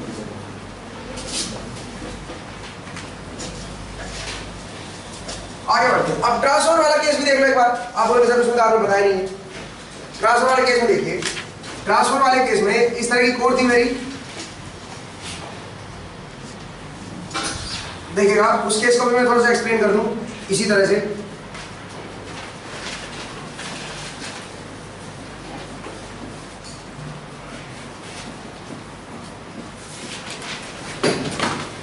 मैंने बताया ये मेरी कोड थी, क्रॉस सेक्शन एरिया था इसका कुछ ये, ठीक है, इसका कुछ क्रॉस सेक्शन एरिया रहा होगा ए, ठीक है। अब सुनिए भी, यहां पे मेरा फ्लक्स इधर आ रहा है, नीचे की तरफ है फ्लक्स, मान लीजिए किसी इंस्टेंट पे, या फिर आप कह सकते हो बी मेरा नीचे की तरफ है, ठीक है, किसी इंस्टेंट पे बी मेरा नीचे की तरफ है और वो टाइम के साथ वेरी कर रहा है, बी मेरा टाइम के साथ वेरी कर रहा है, मान लीजिए वो है B naught sine omega T, B मेरा टाइम के साथ वेरी कर रहा है नीचे की तरफ, ठीक है। अब इसका एरिया मैं किधर अज्यूम करूं, मैं एक काम करता हूं, मैं इसमें अज्यूम कर लेता हूं कि करंट जो है वो बाहर की तरफ निकल रहा है, मान लीजिए बल्ब लगा हुआ है और मैं ऐसे अज्यूम कर लेता हूं करंट ऊपर की तरफ आ रहा है, ऐसे अज्यूम कर लिया मैंने करंट ऊपर की तरफ, तो मुझे बताओ जो एरिया आएगा वो किधर आएगा, करंट मैंने अज्यूम कर लिया बाहर की तरफ निकल रहा है, ऐसा अज्यूम कर लिया, देखता हूं सही अज्यूम किया गया करंट, क्या इस डायरेक्शन में आएगा क्या करंट, ऐसा अज्यूम कर लिया। अब बताओ एरिया किधर आएगा, अगर मैंने करंट अज्यूम इधर किया तो ऊपर की तरफ, और एरिया की वैल्यू आएगी ए नोट। अब बताओ जो बी और ए है मेरा वो एक दूसरे के ऑपोजिट नहीं है, तो बी नोट ए कैसा आएगा, नेगेटिव, तो जो फ्लक्स आएगा फाई डी वो आएगा बी टी, जो भी बी होगा उसको मैं बी टी लिख रहा हूं, इनटू ए नोट, और इनटू ए नोट और माइनस के साथ लिख दो, क्यों, क्योंकि cos थीटा इज 180 डिग्री, ठीक है, तो बी टी इंटू ए cos थीटा, ये आ गया मेरा, ये मेरा फ्लक्स आ गया, ठीक है। मैं बी टी की वैल्यू पुट नहीं कर रहा हूं, कोई बात नहीं, बाद में करते हैं, ठीक है। अब सुनो ईएमएफ इंड्यूस क्या होगा, ईएमएफ इंड्यूस होगा माइनस डी बाई डी, वो तो प्लस बन जाएगा, इसकी वैल्यू जब निकालोगे तो प्लस आएगी, क्यों प्लस आएगी, डी फाइव बाई डी निकाल तो नेगेटिव आएगा, उसका एक माइनस हो रहा है नहीं, D five by D T निकालोगे तो नेगेटिव नहीं आएगा, माइनस माइनस है भाई, और फिर उसका एक माइनस और लगा दो, क्या बन जाएगा वो पॉजिटिव बन जाएगा, सही है। तो इसका वो क्या बनेगा A naught into D B T by D, सही बात है, पॉजिटिव ईएमएफ बन गया। तो करंट जो आएगा वो डिवाइड बाय क्या कर दो लूप की और एन से भी मल्टीप्लाई करो, इस बार तो एन नंबर ऑफ टाइम्स है, एन लूप है ना, तो एन से मल्टीप्लाई भी करो, समझ आया। अब बताओ इसमें जो करंट आएगा वो क्या आएगा, डिवाइड बाय क्या कर दो रेजिस्टेंस पाथ का, डिवाइड बाय आर कर दो, तो पॉजिटिव करंट नहीं आएगा ये। इसका मतलब जो आपने असम्पशन लिया है वो आपका बिल्कुल सही है, करंट इधर ही आएगा। अब आना भी चाहिए, चेक करके देखो, अगर बी मेरा नीचे की तरफ आ रहा है और टाइम के साथ इंक्रीज हो रहा है, तो इस कॉइल में करंट किधर होना चाहिए, उसको अपोज करने के लिए ऊपर की तरफ होना चाहिए, समझ आया। और ऊपर की तरफ देखो, इस कॉइल का जो करंट आएगा उससे जो फ्लक्स आएगा उसको अपोज करेगा। अगर बी मेरा नीचे की तरफ बढ़ रहा है तो इसका जो बी आएगा ऊपर की तरफ आएगा और वो भी बढ़ेगा टाइम के साथ, समझ रहे हो मेरा पॉइंट, इस तरह का आएगा। हमने बिल्कुल सही निकाला। तो जब एक बार एरिया की डायरेक्शन ले लेते हो तो समझ लो माइनस लगाना पड़ेगा, लेंथ लो लेना पड़ेगा, समझ आया। माइनस कब लगाना होता है, जब एरिया की डायरेक्शन आप अज्यूम करते हो। और एरिया की डायरेक्शन कैसे अज्यूम करते हैं, करंट को अज्यूम करते हैं। अज्यूम कर लो कि करंट है मेरे पास, ठीक है, उससे आप आगे बढ़े। तीसरा केस रह गया, अभी दो केस समझा दिए मैंने, तीसरा केस कौन सा बताओ है जी। अच्छा ये वाला केस हम क्लास 1 में थोड़ा बेहतर वे से पढ़ेंगे, देखना मैं बताऊंगा आपको कैसे करंट आएगा, इसको और बेस्ट वे से देखेंगे, डॉट कन्वेंशन से, ठीक है। डॉट तरीके से बड़ा इजी है वो, उस तरीके से हम और अच्छे तरीके से समझेंगे। जो मैंने बताया करंट की डायरेक्शन ऐसे बार बार हम ऐसे नहीं देखेंगे करंट किधर फ्लो करेगा, डॉट लगाएंगे, डॉट से अपने आप आ जाएगा, ठीक है। चलिए नेक्स्ट है आपका कौन सा case, theta is time, theta is time. तो वो जरा देखिए, वो बड़ा इंपॉर्टेंट है। और उससे ये केस जो आएगा ये मोटर्स में आएगा, ऑल्टरनेटर और मोटर्स में आएगा, ठीक है। तो इस केस को सही से ध्यान से समझेंगे क्योंकि जितना भी रोटेटिंग मशीन है सब में एक केस आने वाला है, ठीक है। जरा देखिए कैसे, देखिए अभी कैसे। अगर मैं आपको ये बोलूं मेरी कॉइल ऐसे रखी हुई है हॉरिजॉन्टल प्लेन में, ठीक है, ऐसे एक तरफ ऐसे ऐसे कॉइल है, मतलब इस तरह से सामने आ रही है, करंट है कॉइल में, करंट है, करंट भी अज्यूम करिए ना मैंने, एक कॉइल के दो एंड होते हैं, और इमेजिन करो उसके दो एंड पे मैंने बल्ब लगा रखा है, बल्ब लगा दिया तो क्या बन गया, क्लोज लूप बन गया। क्लोज लूप बन गया तो क्या होगा, करंट फ्लो करेगा उसमें। कॉइल है ऐसे, जैसे देखो ये कॉइल है, ये कॉइल है, ऐसे कॉइल है, ठीक है, इस तरह की कॉइल में भी उसके दो एंड है मेरे पास, ठीक है, मेरे पास दो एंड है, ये कॉइल है मेरे पास दो एंड है, एक ये एक ये, ठीक है, मेरे पास दो एंड है। अब इमेजिन करो कि मैंने इन दोनों एंड पे बल्ब लगा दिया तो क्लोज लूप बन गया, तो करंट आएगा इसमें। अब मैं अज्यूम कर रहा हूं कि इधर से करंट बाहर आ रहा है और इधर से अंदर आ रहा है, इधर से करंट बाहर आ रहा है और इधर से अंदर आ रहा है, ठीक है जी। ऐसे मैंने करंट को अज्यूम कर लिया, इधर से बाहर इधर से अंदर।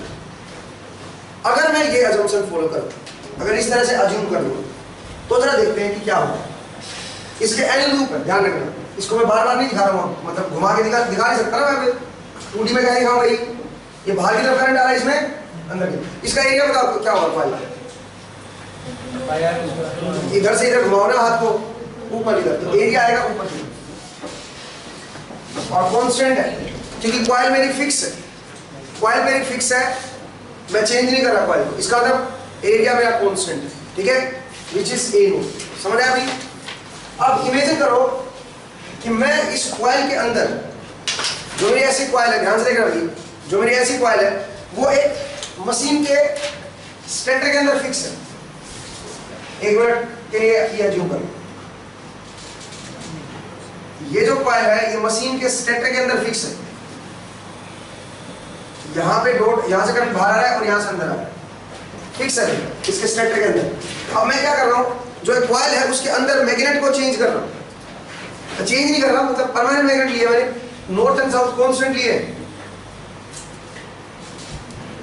नॉर्थ एंड साउथ मेरी कांस्टेंट लिए, एक तरफ नॉर्थ है और एक तरफ साउथ है, परमानेंट मैग्नेट लिए, बट मैं इसको घुमा रहा हूं, नॉर्थ नॉर्थ बी मेरा कांस्टेंट है, बी नॉट, बी मेरा फिक्स है, बी नॉट, बट मैं इसको घुमा रहा हूं उधर की तरफ, ओमेगा स्पीड से, ओमेगा रेडियन पर सेकंड से मैं इसको घुमा रहा हूं।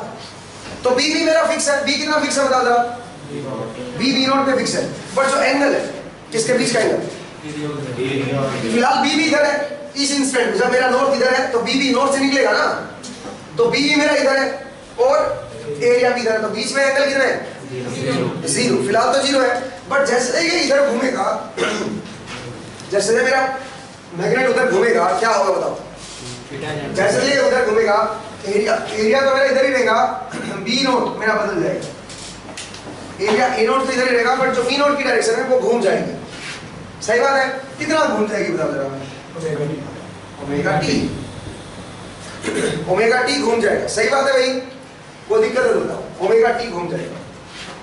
तो किसी इंस्टेंट टी टाइम पे, किसी इंस्टेंट टी पे आप मुझे बताओ, किसी इंस्टेंट टी पे, ये तो टी इक्वल टू 0 पे था ना, मान लीजिए टी इक्वल टू 0 पे ऐसे था, किसी इंस्टेंट टी पे आप मुझे ये बताइए कि बी नोट और ए नोट के बीच का एंगल कितना है, थीटा कितना बता दो, कितना रेडियन है थीटा, ओमेगा टी रेडियन है, ओमेगा रेडियन पर सेकंड से घूम रहा है ना, तो टी सेकंड में ओमेगा इनटू टी रेडियन घूम जाएगा, सही बात है, इतना रेडियन घूम जाएगा। तो आप मुझे ये बताओ t इक्वल टू 0 पे तो 0 था एंगल, और t equal to t time पे, t equal to t time पे जो एंगल है ओमेगा t होगा, तो डॉट पड़े क्या आएगा, फ्लक्स क्या आएगा, फिर फ्लक्स कितना निकलेगा, d not a not cos of omega, b not a not cos of omega, सही बात है भाई। और आप देख सकते हो t इक्वल टू 0 पे डॉट प्रोडक्ट मैक्सिमम है, और मैक्सिमम होना भी चाहिए, क्यों, क्योंकि t इक्वल टू 0 पे b और a दोनों क्या थे, सेम डायरेक्शन में थे, समझ आया। तो इसका मतलब ये फ्लक्स आएगा, ये मेरा फ्लक्स निकलेगा इसमें से। तो अब बताओ, मैंने एरिया की डायरेक्शन अज्यूम कर रखी है, ठीक है, बाहर की तरफ, तो अब मैं लेंस लो लगाऊं तो ईएमएफ इंड्यूस कितना आएगा, माइनस एन डी/dt, आप लिख लो ईएमएफ इंड्यूस्ड, कितना ईएमएफ इंड्यूस होगा, माइनस एन डी/dt, तो माइनस एन डी/dt करूंगा तो कितना आएगा बता जरा, कोस का डेरिवेटिव क्या होता है, माइनस साइन, तो क्या बनेगा, minus N B naught A naught into minus sine into omega भी आएगा, into omega into minus sine omega T, क्या कहते हैं डेरिवेटिव यही आएगा, और ये क्या बन गया, प्लस बन गया, तो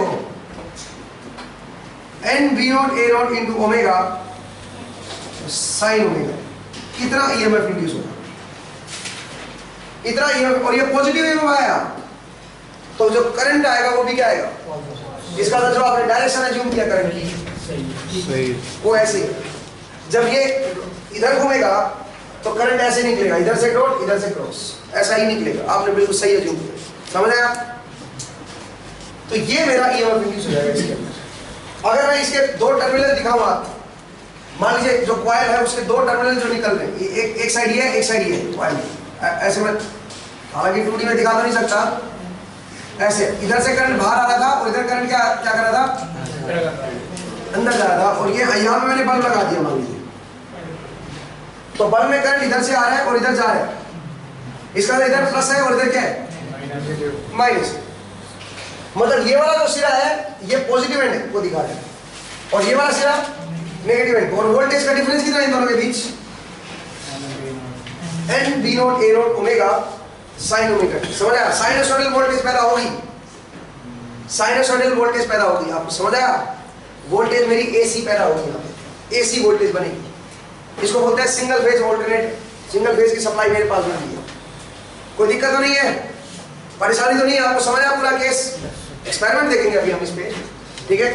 तो मैंने बताया कि किस तरह से वोल्टेज पैदा होता है, किधर, अगर उल्टा रोटेट करता, मान लीजिए उल्टा रोटेट करता, तो जरा देखो ये एंगल मैंने इधर पॉजिटिव लिया है, तो इधर की तरफ एंगल क्या लेता है, नेगेटिव एंगल लेता, ठीक है, उधर की तरफ है नेगेटिव एंगल लेता, ठीक है। लेकिन कोस के अंदर क्या फर्क पड़ता है, कोस के अंदर क्या फर्क पड़ता है, तभी सेम ही आता, तो करंट डायरेक्शन रिवर्स होनी चाहिए।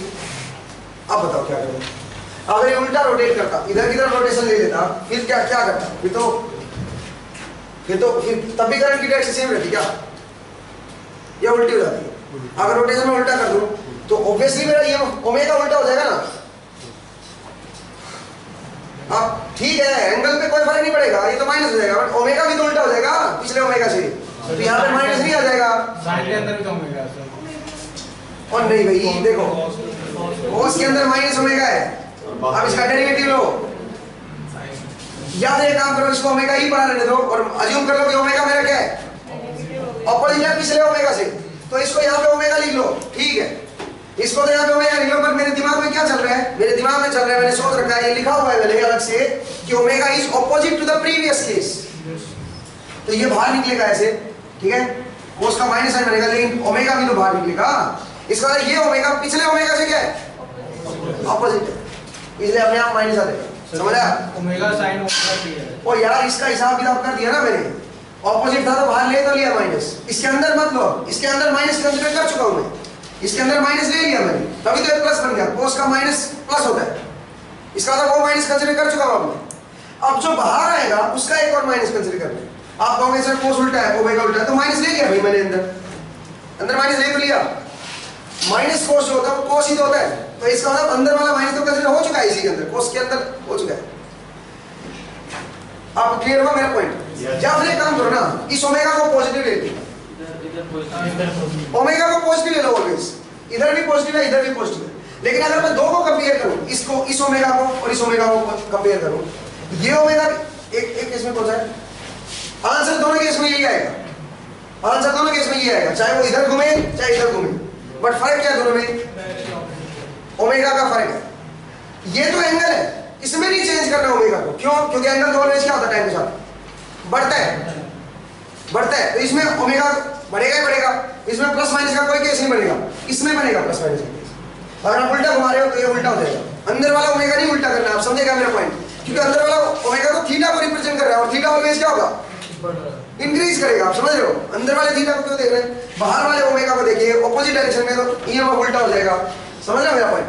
तो बेसिकली अगर उल्टा घुमाओगे तो ये हो जाएगा, आई होप आपको समझ आया, ठीक है भाई, आगे बढ़े, तो मैंने बताया कि किस तरह से मेरा ईएमएफ इंड्यूस होगा, किस तरह से मेरा ईएमएफ इंड्यूस होगा, कितना ईएमएफ इंड्यूस होगा, तो हमने जो डायरेक्शन ली है वो बिल्कुल सही है, और आप देख सकते हो ऑल्टरनेटिंग मेरा करंट फ्लो करेगा, ऑल्टरनेटिंग करंट मेरा फ्लो करेगा, सही बात है भाई, कोई दिक्कत तो नहीं है, आगे बढ़ सकते हैं, वो देखो, अब देखिए नेक्स्ट केस, तो ये तीसरा केस था, कौन सा केस था ये, है जी,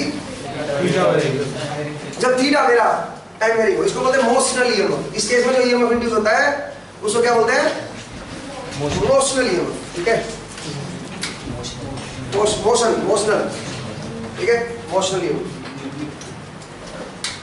आई होप आपको समझ आया, फैराडेज लॉ, सारी चीजें इसके ऊपर बेस्ड है, पूरी मशीन भी फैराडेज लॉ पे बेस्ड है, ठीक है, तो अगर आप फैराडेज लॉ सही समझ गए हो आप कभी नहीं अटकोगे पूरी मशीन, ठीक है, रब कर दूं भाई, चलिए मैं इसको रब कर दूं, नेक्स्ट तरह देखिए, अब आगे बढ़ते हैं, अब एक काम करते हैं, अब मैं थोड़ा सा चेंज कर रहा हूं, मैं तीन कॉइल डाल रहा हूं, ध्यान से रखना, अब मैं एक ही स्टेटर के अंदर 3 कॉइल डाल रहा हूं,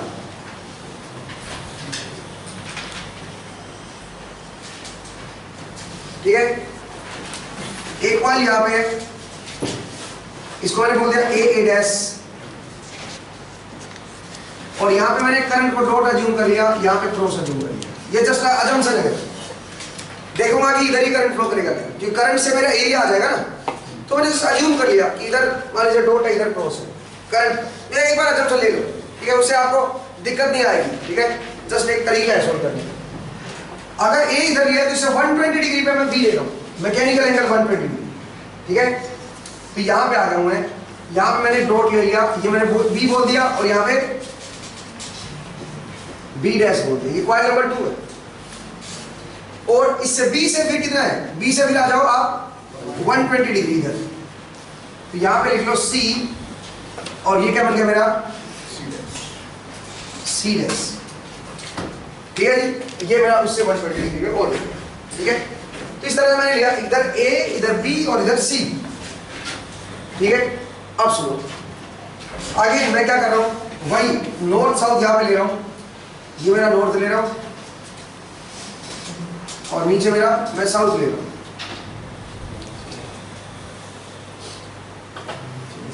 एक तरफ नॉर्थ है एक तरफ साउथ,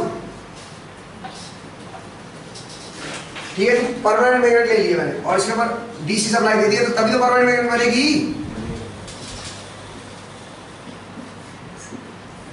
ठीक है जी, करेक्ट है, कोई दिक्कत तो नहीं।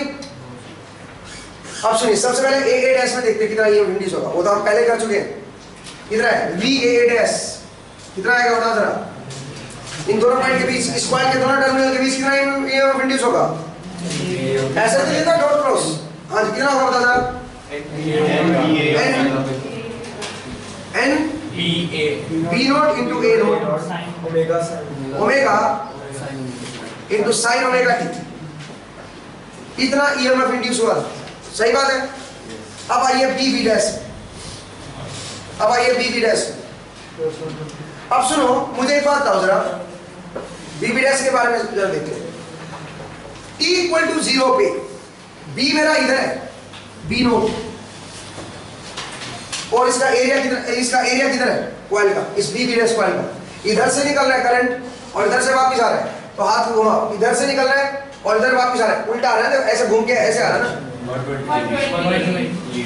तो इधर की तरफ, फिलहाल इसका एरिया इधर की तरफ है, ठीक है, और जो बी नोट है वो एरिया वो इधर की तरफ है, और ए नोट मेरा इधर की तरफ, जो इसका एरिया होगा वही इसका भी एरिया होगा, मैग्नीट्यूड तो सेम ही होगा बट डायरेक्शन अलग होगी बस। इसकी डायरेक्शन मैंने मान ली ए नोट की तरफ, मतलब इधर की तरफ मान क्या ली आएगी करंट, अगर ऐसे जूम किया तो इधर की तरफ आएगी। मैंने बोला यहां से डॉट निकल रहा करंट और यहां पे वापस आ रहा करंट, इसका मतलब ऐसे निकलेगा ना करंट, ऐसे घुमा हुआ, तो ए नोट इधर आएगा और बी नोट मेरा टी इक्वल टू 0 पे इधर है, तो एंगल कितना आएगा 120।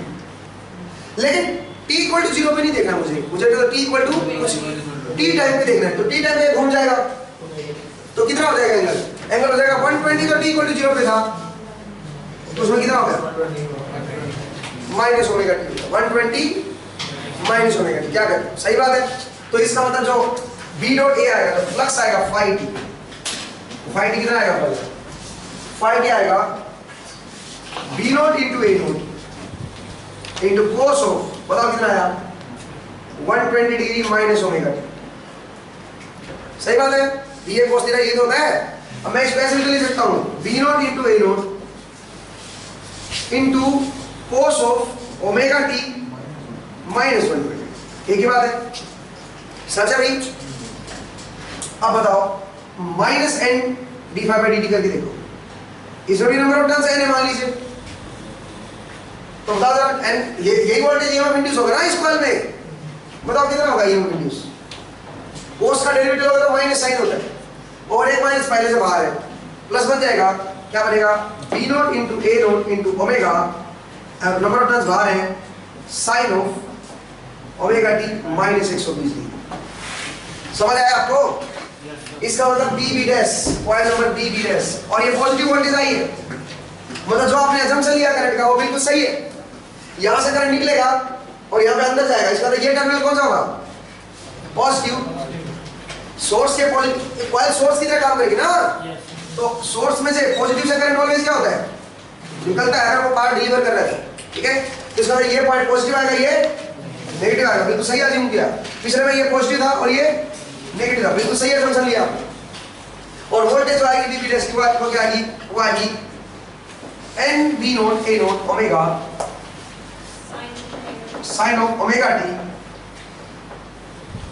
माइनस 120 डिग्री, मजे आ गया।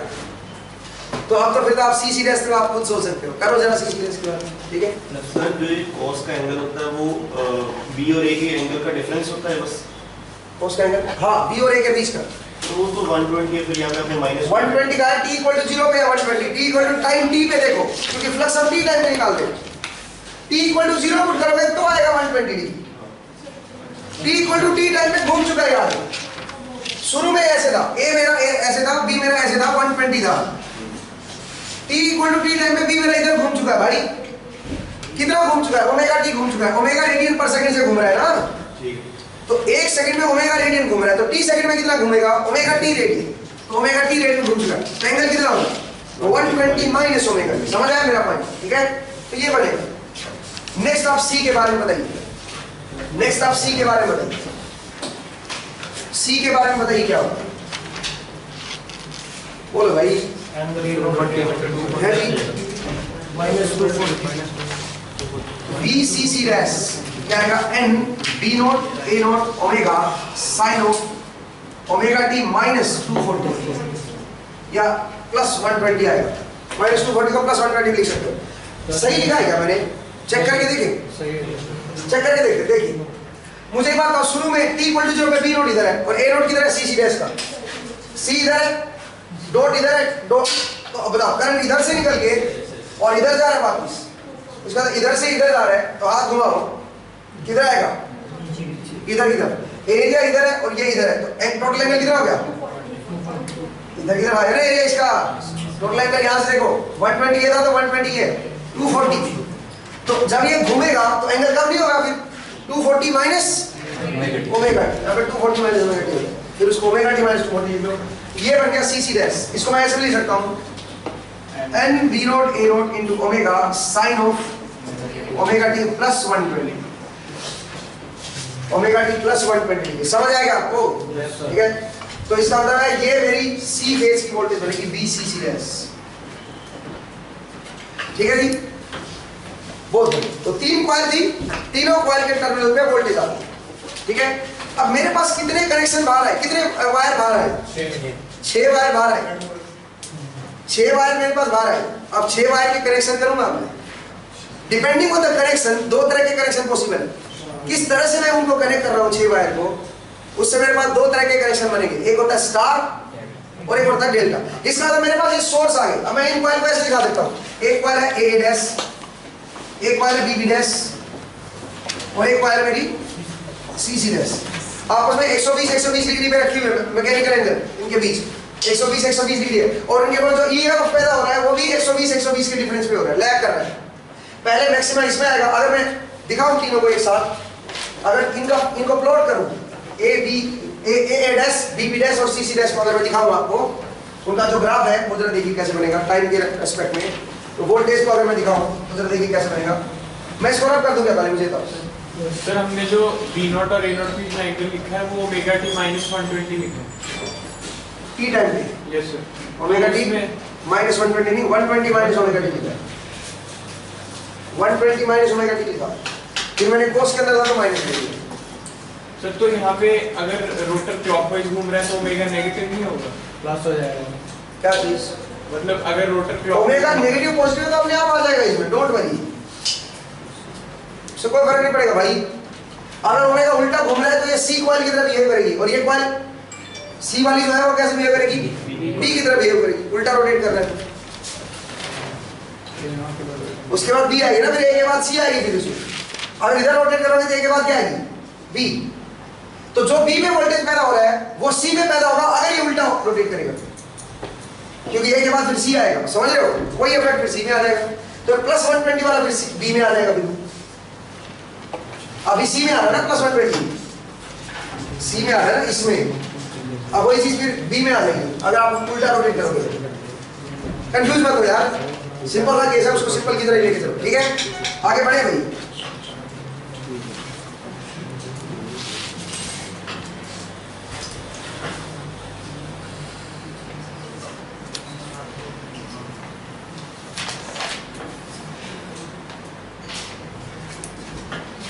रब कर दूं? ठीक है, चलिए जरा देखिए, इधर से मैं रब कर दूं। अब एक और इंपॉर्टेंट बात है, जरा देखिए। तो मैंने बोला कि 3 कॉइल थी मेरी, वो 120 डिग्री पे थी। हमारे पास कितने कनेक्शन बाहर आए? 6। अब 6 कनेक्शन में से मुझे कनेक्शन करने हैं। जरा देखिए कैसे कनेक्शन करूंगा मैं। मेरे पास 6 कॉइल बाहर है, 3 कॉइल, एक है ए डैश, एक है बी बी डैश, एक है मेरी सी सी डैश, और तीनों में वोल्टेज पैदा हुई है। अगर मैं वोल्टेज को बनाऊं कि टाइम के साथ कैसे बनेगी वो वोल्टेज, वो जरा देखिए टाइम के साथ कैसे बनेगी। अगर आपको वोल्टेज बनानी है तो कैसे बनाए? आप ऐसे करो, पहले तो ट्रायंगल बना लो। एक बार बोर्ड पे देखना बनाने कैसे बनता है। पहले एक बार ट्रायंगल बना लो, ठीक है, और उसके बाद ये कनेक्ट करो इनकी जो, इनको एक कैप से करा दो।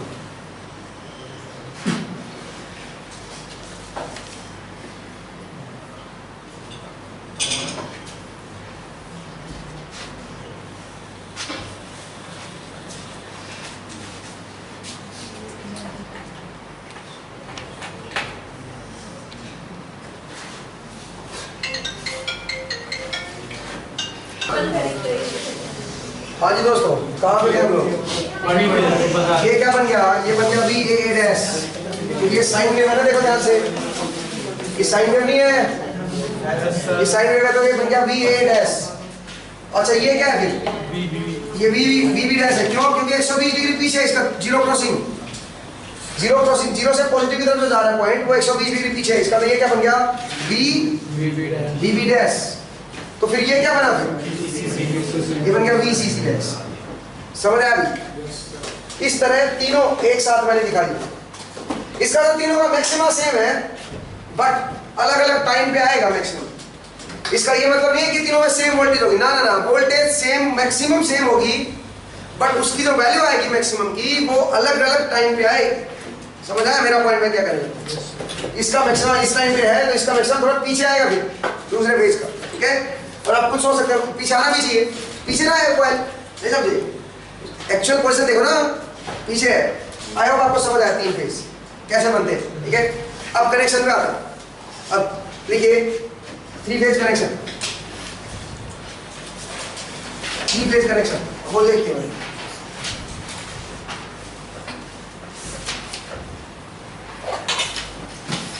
थ्री फेज कनेक्शन,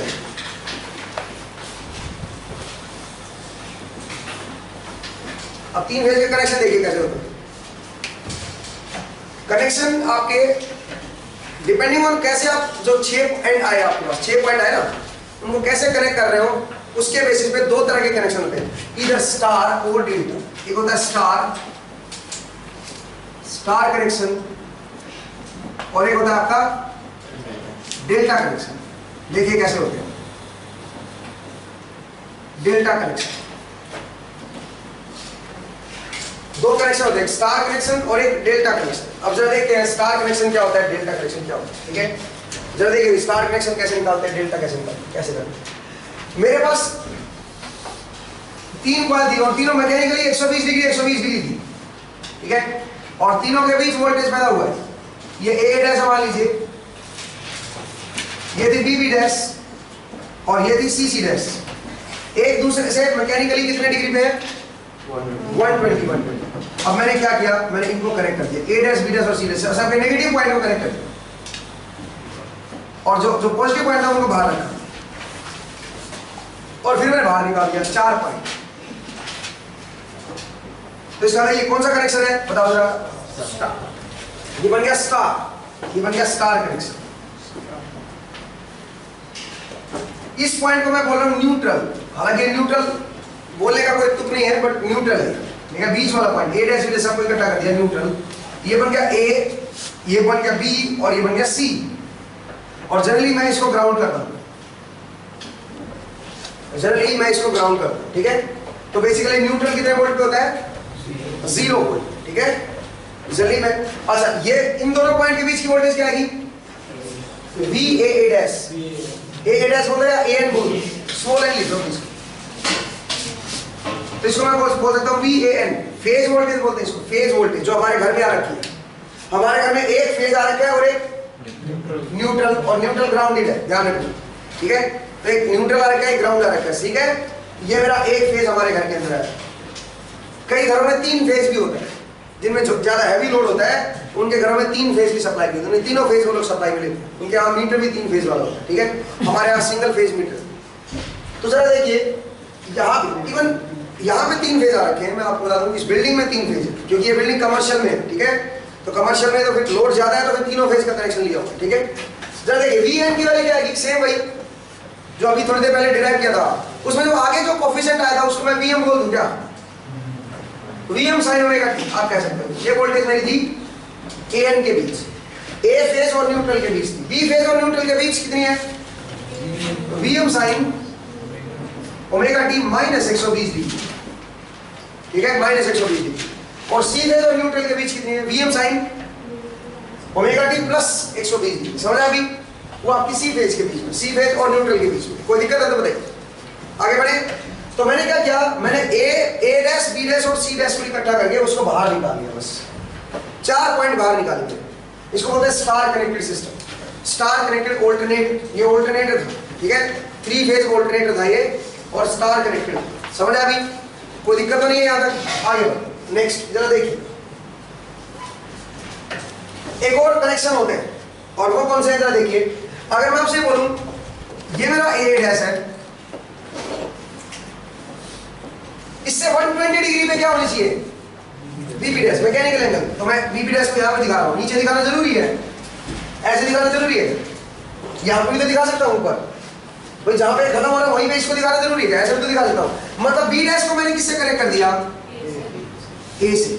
तो बाहर 6 पॉइंट आए ना, तो 6 पॉइंट को कनेक्शन कर रहे हैं। इनकी मैकेनिकल पोजीशन तो अपने आप फिक्स हो रखी है मशीन के अंदर, स्टेटर के अंदर मैकेनिकल पोजीशन तो फिक्स हो रखी है, आपने को तो क्या करना है, बाहर से ज्वाइन करने बस, ठीक है। तो मैंने बोला ए और बी डैश को कनेक्ट कर दो, ए और बी डैश को कनेक्ट कर दो, बी आ गया और ये ए डैश आ गया, तो बी और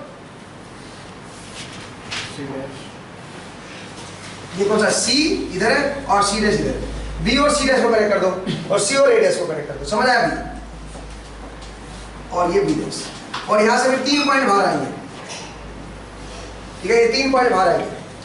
लेकिन इस बार ये ए बी बोलेंगे, इसको क्या बोलेंगे, बी ए बी। आप बोलोगे नहीं सर बी ए बी क्यों बोलेंगे, तो इधर बी है इधर बी डैश है, तो बी बी बी डैश बोलना चाहिए, ठीक है, बी बी डैश बोल, तो दिक्कत क्या है, बी बी बी डैश भी तो यही है, यही तो बाहर, भाई इसका इधर वाला पॉइंट बी है, इधर वाला पॉइंट बी डैश है, तो इसको मैं बी बी डैश बोल सकता हूँ, सही बात है। इसको मैं बी ए बी को ए बी भी तो बोल सकता हूँ, ए इधर है ए बी इधर है, नहीं क्लियर हुआ मेरा, A B B dash B बोलो, बी डैश, क्योंकि ऊपर बी डैश है ना, बी डैश बी, इसको बी डैश बी भी तो बोल सकता हूँ, समझ रहे हो मेरा पॉइंट, ठीक है। तो कुल मिला के आप इस तरह के 3 पॉइंट इसमें बाहर आते हैं, इसको बोलते हैं कौन सा, delta connection, delta delta connection. पर जितना आपको आसान लग रहा है प्रैक्टिकली उतना आसान नहीं होता कनेक्शन करना। एक कॉइल के 2 एंड है, सबसे पहले तो आपको 6 एंड आ गया, आपको ये पता करना होगा कि कौन से 2 एंड एक कॉइल को रिप्रेजेंट कर रहे हैं। हमारे पास तो 6 एंड बाहर आए हैं, हमें क्या पता वो कौन से कॉइल क्या है, 6 में से कोई भी 2 वायर सेलेक्ट कर लो, आपको क्या पता दोनों वायर एक ही कॉइल के। आप बोलोगे सर कलर बनाया होगा, कलर बनाया वो तो डिपेंड करता है इलेक्ट्रिशियन पे जिसने वो वाइंडिंग की है, उसने कलर कोडिंग दी है कि नहीं दी आपको। मान लीजिए 6 के 6 वायर एक कलर के दे दिए, ब्लैक दे दिए सारे कलर। अब अगर ब्लैक दे दिए, अब आपको ये कैसे पता चलेगा कि ये वायर मेरा, ये 2 वायर मेरे एक कॉइल के हैं, ये 2 वायर मेरे दूसरी कॉइल के हैं, ये 2 वायर मेरे तीसरी कॉइल के हैं, ये कैसे पता चलेगा, कोई 2 तार में अगर बल्ब जलता है तो कंटिन्यूटी टेस्ट, ठीक है, जरा बताता हूँ कैसे कंटिन्यूटी टेस्ट कैसे होता है, ठीक है। तो पहले आपको समझ आएगा कनेक्शन कैसे करनी है, पर अब क्वेश्चन फिर से खड़ा हो गया, प्रैक्टिकल केस में आइए। प्रैक्टिकल केस में प्रॉब्लम क्या है, हमें ये नहीं पता कि जो 6 वायर हैं उनमें से कौन से 2 वायर एक वायर में सबके सब कलर सेम है, तो इसलिए जरा देखिए कैसे करें, ठीक है, जरा देखिए कैसे। आपको समझ आया कनेक्शन, 2 तरह के कनेक्शन होते हैं, स्टार कनेक्शन और एक, तो क्योंकि ये सोर्स की तरह काम कर रही है कॉइल, तो मैं इसको ऐसे भी दिखा सकता हूँ, यहाँ पे एक सोर्स लगा हुआ है ए फेज का, यहाँ पे एक सोर्स लगा हुआ है बी फेज का, ऐसे भी दिखा सकता हूँ, एक ही बात है ना। यहाँ पे एक सोर्स लगा हुआ है सी फेज का, तो रिप्रेजेंटेशन है वोल्टमीटर, ऐसे हम दिखा सकते हैं डिपेंडिंग ऑन कनेक्शन, ठीक है। चलिए, तो मैंने बताया कि 3 फेज कैसे बनते हैं, ठीक है, 3 फेज कैसे जनरेट होते हैं, कैसे हम उनको बनाते हैं, तो उसको मैंने दिखाया। आगे बढ़ते हैं, चलिए नेक्स्ट जरा देखिएगा। अब आते हैं कैसे चेक करें, ठीक है, वो जरा देखिए, मैं रख कर रहा हूं।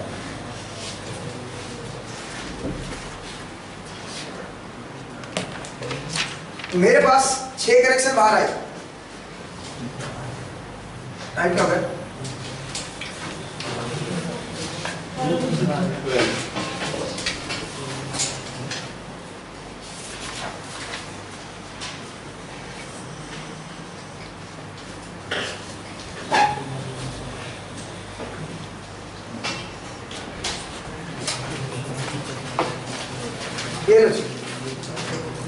ए डैश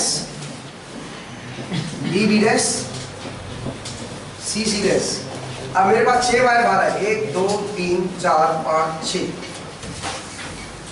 मान लीजिए ये वायर है, गलती से ऐसे ही सबका कलर कोडिंग सेम है और मैंने छुपा रखे, मैंने बोला ये अगर एक वायर का एक सिरा, एक वायर के 2 सिरे होते ना, तो ए सिरा मान लीजिए ये वाला है इधर वाला, तो ए डैश सिरा मान लीजिए बीच में मर्ज हो रखा है, बीच में अंदर फंसा हुआ है, ये मान लीजिए ए डैश। अभी मुझे चेक करना है कि ऐसा कब मुझे पता चलेगा, इस ए डैश के बारे में मुझे कैसे पता चले कि ए डैश यही वाला ए डैश है। हालांकि मैं एक बार पोजीशन आपको बता देता हूं कि मान लीजिए ए है, ये ए डैश है, इधर है बी, ये मान लीजिए बी डैश है, और ये सी है, ये मान लीजिए सी डैश है। अब आपको चेक करना है कि इस कॉइल के ए और ए डैश, ये दोनों पॉइंट, ये ए और ए डैश है, ये क्या है चेक करें, ये चेक करते हैं। तो मैंने बोला आप एक काम करो जी, एक बल्ब ले लो, सप्लाई ले लो सिंगल फेज की जो आपके घर में आ रखी है, ठीक है, उसका एक होता है लाइन और एक होता है न्यूट्रल, ठीक है, जो मेरे यहाँ पे अवेलेबल है, मेरे यहाँ पे अवेलेबल है, मेरे सामने अवेलेबल है, ठीक है। नहीं असल में मैं वो बोल रहा था जो आप नहीं बोल रहे थे। चलिए इधर देखिए, तो कुल मिला के एक लाइव है, एक मेरा न्यूट्रल है, ठीक है। अब सर देखिए न्यूट्रल मेरा ग्राउंडेड है, मैंने क्या किया, मैंने एक बल्ब लिया और वो लाइन में लगा दिया, ठीक है, और न्यूट्रल से एक वायर निकाल दिया, दो वायर आ गए मेरे पास, एक बल्ब वाला वायर और एक न्यूट्रल से एक वायर डाल के लगा लिया यहाँ से, इसमें न्यूट्रल में डाला, वायर निकाल लिया, और एक बल्ब के दूसरे सिरे पे लगाया वो डाल दिया, ठीक है। अब मैंने क्या किया, मैंने ये सिरा इसमें फिक्स कर दिया, एक पॉइंट टाइट कर दिया, ठीक है, और दूसरा इसको यहाँ पे लगा के देखा, क्या बल्ब फ्लो करेगा? नहीं करेगा। क्यों नहीं करेगा बताओ? कंटिन्यूटी बनी नहीं, जरा देखो कंटिन्यूटी बनी नहीं। आपका ये ए डैश कॉइल है, ये मान लीजिए बी डैश कॉइल है, ऐसे अज्यूम कर लो, और ये सी डैश कॉइल है। अब आपने क्या किया, एक बल्ब का एक एंड तो यहाँ पे ए पे लगा दिया, दूसरा एंड कहाँ पे लगाया, बी पे लगा दिया, तो बीच में कंटिन्यूटी है क्या? ए डैश और बी डैश कनेक्टेड ही नहीं है, बल्ब ग्लो करेगा क्या? नहीं करेगा। फिर आप ये पॉइंट यहाँ पे टच करके देखा था आपने, नहीं ग्लो किया, फिर आप इसको दूसरे पॉइंट पे टच कीजिए, क्या ग्लो करेगा? अभी भी नहीं करेगा, क्योंकि अब आपने काम किया है, इस पे कनेक्ट कर दिया दूसरा एंड, तो फिर से नहीं चलेगा, बल्ब बीच में डिस्कंटिन्यूटी है ना, आपने कनेक्शन थोड़े कर रखे हैं, सारे ओपन है।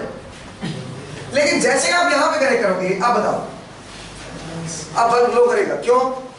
क्योंकि आपका ए पॉइंट यहाँ पे फिक्स किया हुआ आपने, तो ए डैश कहाँ पे कनेक्ट किया, बल्ब वाला यहाँ। तो जरा देखो क्या हुआ, बल्ब जो मेरी ये सप्लाई है, ये वाली सप्लाई, इससे लाइव से बल्ब में आया करंट, और बल्ब से होता हुआ कहाँ पे आ गया, ए में, ए से भी कंटिन्यूटी बनी हुई है ए डैश में, और ए डैश से भी वो न्यूट्रल वाला वायर जुड़ के न्यूट्रल में आ गया, तो क्लोज लूप नहीं बन गया, सप्लाई लगी हुई मेरी, ठीक है, तो बल्ब ग्लो करेगा। इसका मतलब मुझे पता चल जाएगा कि ये दोनों वायर जो है ये एक कॉइल पे, बट अभी भी मुझे ये नहीं पता कि कौन से में पॉजिटिव है कौन से में नेगेटिव है, ए पे ए कौन सा, ए डैश कौन सा, मुझे ये नहीं पता, बट मुझे ये पता चल जाएगा कि ये एक ही कॉइल को रिप्रेजेंट कर रहे हैं, समझ आया?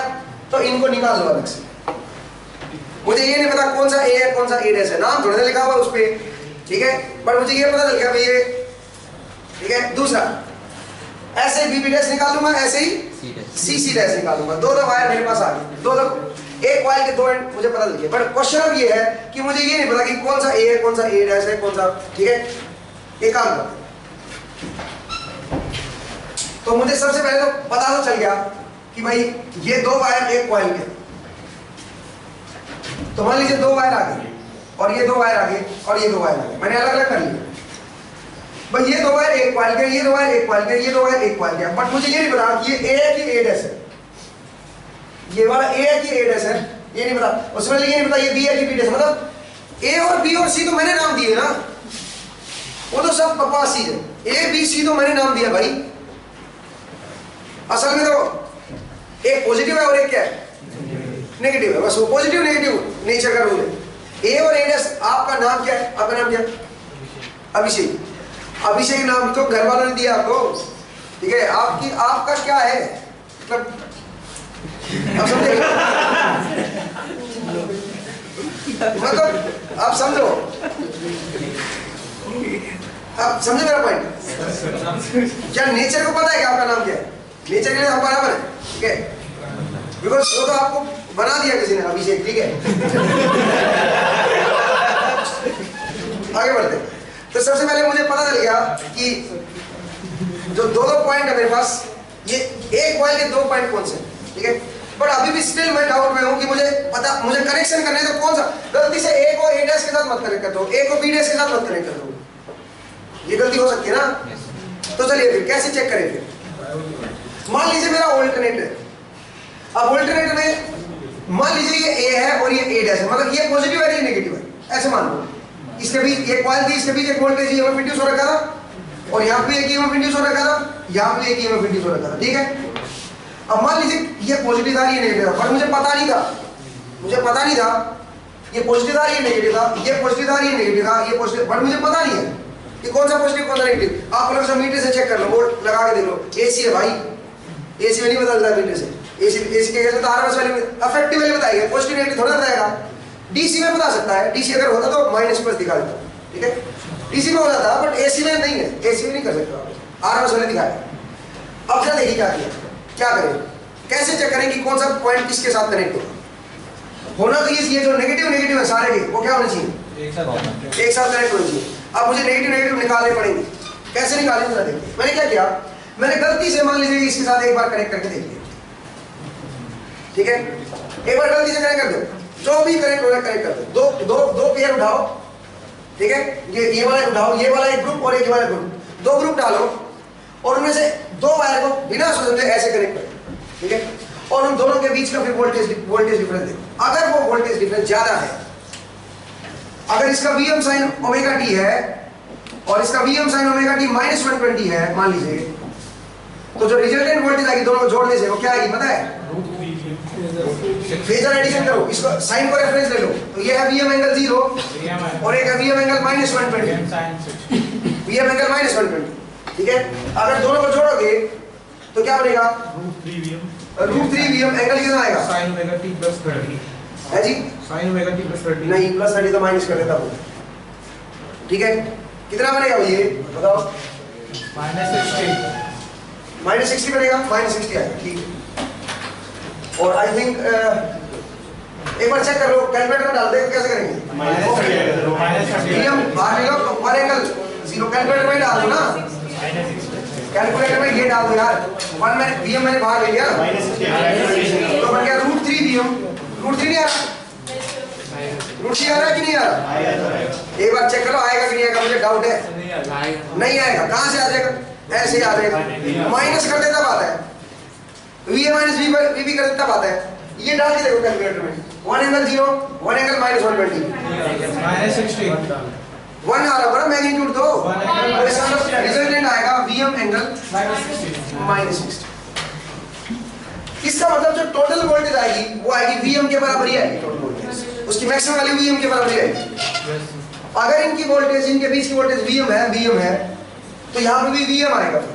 अगर तो Vm आ रहा है, इसका मतलब आपने कनेक्शन गलत कर दिए, आपने कनेक्शन इसका नेगेटिव का किसके साथ कर दिया, पॉजिटिव के साथ, मतलब जो इनके बीच की वोल्टेज है, अगर उतनी वोल्टेज यहाँ पे आ जाए समझ लो आपके कनेक्शन गलत कर दिया आपने, ठीक है, तो फिर क्या करें, उल्टा क्या ये वाला जो वायर है वो यहाँ पे कनेक्ट कर दो, अभी दिक्कत है, पॉजिटिव तो फिर अब इनके बीच का वोल्टेज डिफरेंस बताओ कितना आना चाहिए, देखो अब A और B के बीच का वोल्टेज डिफरेंस बताओ कितना आएगा, जरा देखते हैं, ये A ये B, मान लीजिए A और B के बीच का डिफरेंस ये, यहाँ से चलो VA minus Vm sin omega t, क्यों भाई माइनस क्यों, प्लस से माइनस चलो, minus Vm sin omega t, नीचे आ जाओ प्लस, देखो ना लूप में घूम रहा हूँ मैं, यहाँ से शुरू किया मैंने VA से, तो VA माइनस दिस वोल्टेज, क्योंकि प्लस से माइनस तो सब्ट्रैक्ट होगा, नीचे आ जाओ plus Vm sin omega t minus 120 is equal to VB। जैसे ये प्लस होगा कहां पे पहुंच जाऊंगा मैं, V पे पहुंच जाऊंगा, तो इधर इज इक्वल टू क्या आ जाएगा, V पॉइंट वोल्टेज आ जाएगी, सही बात है। अब बताओ Vm माइनस VB क्या आएगा, इससे दोनों पॉइंट के बीच की वोल्टेज क्या आएगी, वो आएगी √3 Vm, मतलब इस बार ज्यादा आएगी, इसका मतलब अगर ज्यादा वोल्टेज आ रही है तो ठीक है कनेक्शन, तो कनेक्शन बिल्कुल ठीक है, इसका मतलब ये पॉइंट इसका नेगेटिव पॉइंट नेगेटिव से कनेक्ट है, समझ आया, तो हम लोग पॉजिटिव अगर हो गया तब, हाँ अब एक मिस्टेक और आ सकती है, ये चीज मैं बताऊंगा आपको, रुकिए, उससे कोई फर्क नहीं पड़ेगा लेकिन, ठीक है, वो भी ठीक है। क्या हुआ बेसिकली, तो मैंने बोला कि अगर ये ज्यादा वोल्टेज आ गए तो समझ लो कनेक्शन बिल्कुल ठीक है मेरे, कनेक्शन बिल्कुल ठीक है, समझ आया, कोई दिक्कत तो नहीं है। तो ये मैंने बताया कि दो में कैसे कनेक्ट करेंगे। अब कुछ बोलेंगे सर आपने नेगेटिव कनेक्ट कर दिया, अगर पॉजिटिव वोल्टेज पॉजिटिव कनेक्ट करें तभी ये आता वोल्टेज डिफरेंस, हालांकि वो नेगेटिव होता, बट मल्टीमीटर तो नेगेटिव को देखता ही ना, तब भी सही होता। कोई बात नहीं, उल्टा कनेक्ट कर दो, उससे भी कोई फर्क नहीं पड़ेगा। एसी है ना, ऑल्टरनेट कर रही है। अगर किसी टर्मिनल पे ये नेगेटिव है तो अगले टर्मिनल पे ये फिर क्या हो जाएगा, पॉजिटिव जाएगा, उससे कोई फर्क नहीं पड़ेगा, उल्टा कनेक्शन कर सकते हैं। मगर आप ये ध्यान रखिए कि दो पॉइंट के बीच वोल्टेज अगर ज्यादा हुई तो उनको कनेक्ट करेंगे, अदरवाइज कनेक्ट नहीं करेंगे। अगर दोनों पॉइंट को कनेक्ट करने से इन दोनों पॉइंट के बीच की वोल्टेज Vm से ज्यादा आ रही है, √3 टाइम ज्यादा आ रही है, तो कनेक्शन ठीक है। इसका ये इसके साथ कनेक्शन है। अब इन दोनों में देखो, इन दोनों में भी वही चीज लगा के देखो।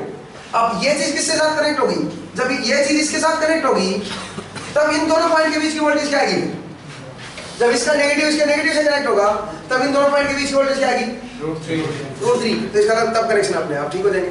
तो आप ये देखो, ये 3 पॉइंट कनेक्ट नहीं होंगे एक साथ, एक ये और एक ये, इसका कौन सा कनेक्शन होगा, ये स्टार कनेक्शन। क्लियर है? आप इनको बाहर निकालो। अब आप बोलोगे सर मान लीजिए ये पॉजिटिव होते सारे और ये नेगेटिव होते, तब भी यही केस बनता, बनने दो, ठीक है। क्योंकि एक इंस्टेंट में सारे नेगेटिव है तो अगले इंस्टेंट में सारे क्या होंगे, ऑल्टरनेट करेंगे ना सप्लाई। आई होप आपको समझ आएगा, ठीक है। नहीं समझ आया तो कोई बात नहीं, इतना इंपॉर्टेंट नहीं है, प्रैक्टिकल सिचुएशन ये मैंने बता दिया। अब आप बस ये ध्यान रखिए कि कनेक्शन कैसे करते हैं। तो दो तरह के कनेक्शन होते हैं हमारे पास, कौन कौन से, एक स्टार कनेक्शन और एक डेल्टा कनेक्शन। स्टार कनेक्शन में 4 वायर बाहर आते हैं और डेल्टा में 3 वायर बाहर आते हैं, ठीक है जी। चलिए अब एक और चीज मैं बता दूं आपको, जरा देखिए। तो मान लीजिए सबसे पहले मैं स्टार को डिस्कस कर रहा हूं, तो आप लिखिए एनालिसिस ऑफ। सर ऐसे डायोड लगा के चेक कर सकते हैं पॉजिटिव में? हाँ जी कर सकते हैं, बट डायोड इतने हाई वोल्टेज पे डायोड काम नहीं करेगा। वो एसी है तो वो तो डायोड एक बार चले एक बार बंद हो जाएगा। हाँ वो तो ठीक है, बट हम टेस्टिंग कर सकते हैं उससे कि डायोड की हेल्प से जी टेस्टिंग कर सकते हैं। देखिए analysis of star connected system, analysis of star connected system, ये हेडिंग डालिए।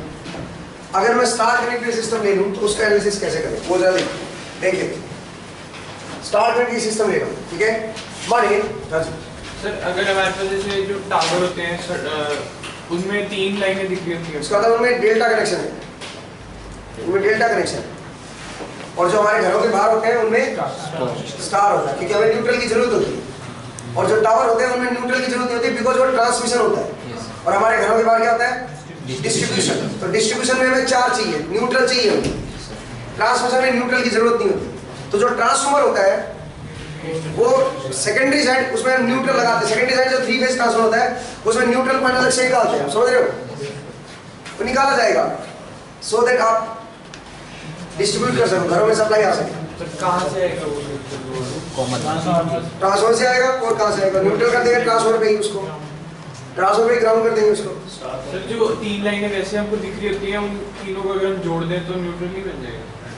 कौन सी 3 लाइन, जो मतलब नेटवर्क में दिख रही है, अगर जोड़ दिया आपने, अगर आपने जोड़ दिया ग्राउंड भी कर देना, तो दिक्कत हो जाएगी। आप उनको नहीं जोड़ सकते हो। आप उनके देखा जाए तो हमने न्यूट्रल बनाने के लिए भी तीनों ही को छोड़ा ही है, न्यूट्रल बनाने के लिए तो तीनों का एक पॉइंट छोड़ा ही है। बट मैंने बोला कि सेम पोलैरिटी वाले पॉइंट मैंने जोड़े, सेम पोलैरिटी वाले पॉइंट जोड़े। अगर आप ये करते, सुनो ध्यान से देखिएगा, आपने ये पॉइंट जोड़ दिए ना, आपने नेगेटिव वाले पॉइंट सारे जोड़ दिए मान लीजिए, तो इनका डाउट जेन्युइन है, नेगेटिव वाले जोड़ दिए। अब आप ये कह रहे हैं सर फिर ऐसे करो, जो बाहर जो वायर आए हैं उनके पॉजिटिव को जोड़ दो। चलो जी जोड़ देते हैं, ठीक है। मान लीजिए मैंने जोड़ दिया, ठीक है, ये जोड़ दिया। अब सुनो क्या होगा, इस लूप में देखते हैं कितना करंट आएगा, यहां से कितना करंट आएगा वो जरा देखते हैं, यहां से कितना करंट आएगा। इस लूप में टोटल वोल्टेज देखो क्या है, इस लूप में देखो टोटल वोल्टेज क्या है, ठीक है। और एक लूप ये भी है, इस लूप में देखो टोटल वोल्टेज क्या है। तो उससे करंट निकाल दो, रिजल्टेंट करंट क्या आएगा, आपको क्या लगता है कितना करंट आएगा रिजल्टेंट? 3 टाइम्स। अगर मैं सबको जोड़ दूं, सबको इकट्ठा कर दूं, इनका न्यूट्रल भी सबका इकट्ठा है और इनको भी सबको इकट्ठा कर दिया, क्या लगता है आपको? न्यूट्रल को मत जोड़ दें यहाँ पे कभी भी। अगर न्यूट्रल भी आपने जोड़ दिया इनके साथ तब दिक्कत हो जाएगी। क्या दिक्कत हो जाएगी बताओ? अगर न्यूट्रल को भी आपने कनेक्ट कर दिया तब मुसीबत खड़ी हो जाएगी। क्या मुसीबत खड़ी हो जाएगी जरा देखिए, बताओ क्या होगा। ये सोर्स मेरा शॉर्ट हो गया और शॉर्ट ब्रांच में कितना करंट है, कितना इंपीडेंस कितना है शॉर्ट ब्रांच का, 0। अगर 0 इंपीडेंस है तो क्या होगा, करंट वेरी लार्ज आएगा, मुसीबत खड़ी हो जाएगी। न्यूट्रल, लेकिन अगर न्यूट्रल को मैं ना जोड़ूं और सिर्फ लाइव को जोड़ूं, ठीक है, तब बताओ क्या होगा, तब कितना कितना करंट आएगा, इसमें इसमें और इसमें। या तो एक बात हो, चलो पहले एक बार एक काम करते हैं, 0 0 आएगा क्या सब में? VM angle -65। चलिए काम करते हैं, मैं देखता हूँ, इसको मैं VM एंगल 0 ले लूँ, इसको मैं ले लेता हूँ VM एंगल -120 और इसमें ले लेता हूँ VM एंगल +120। सही बात है। अब नोडल लगा दूं, यहाँ पे मैं 0 वोल्ट में अज्यूम कर लूँ एक मोमेंट के लिए। जंक्शन पॉइंट देखो ना, कितने जंक्शन पॉइंट है जी? दो जंक्शन पॉइंट है, ये जंक्शन पॉइंट है और एक ये जंक्शन पॉइंट है, 2 जंक्शन पॉइंट है ना, 2 जंक्शन पॉइंट है। अब गड़बड़ हो जाएगी कैसे, ये तीनों सोर्स पैरेलल में आ गए,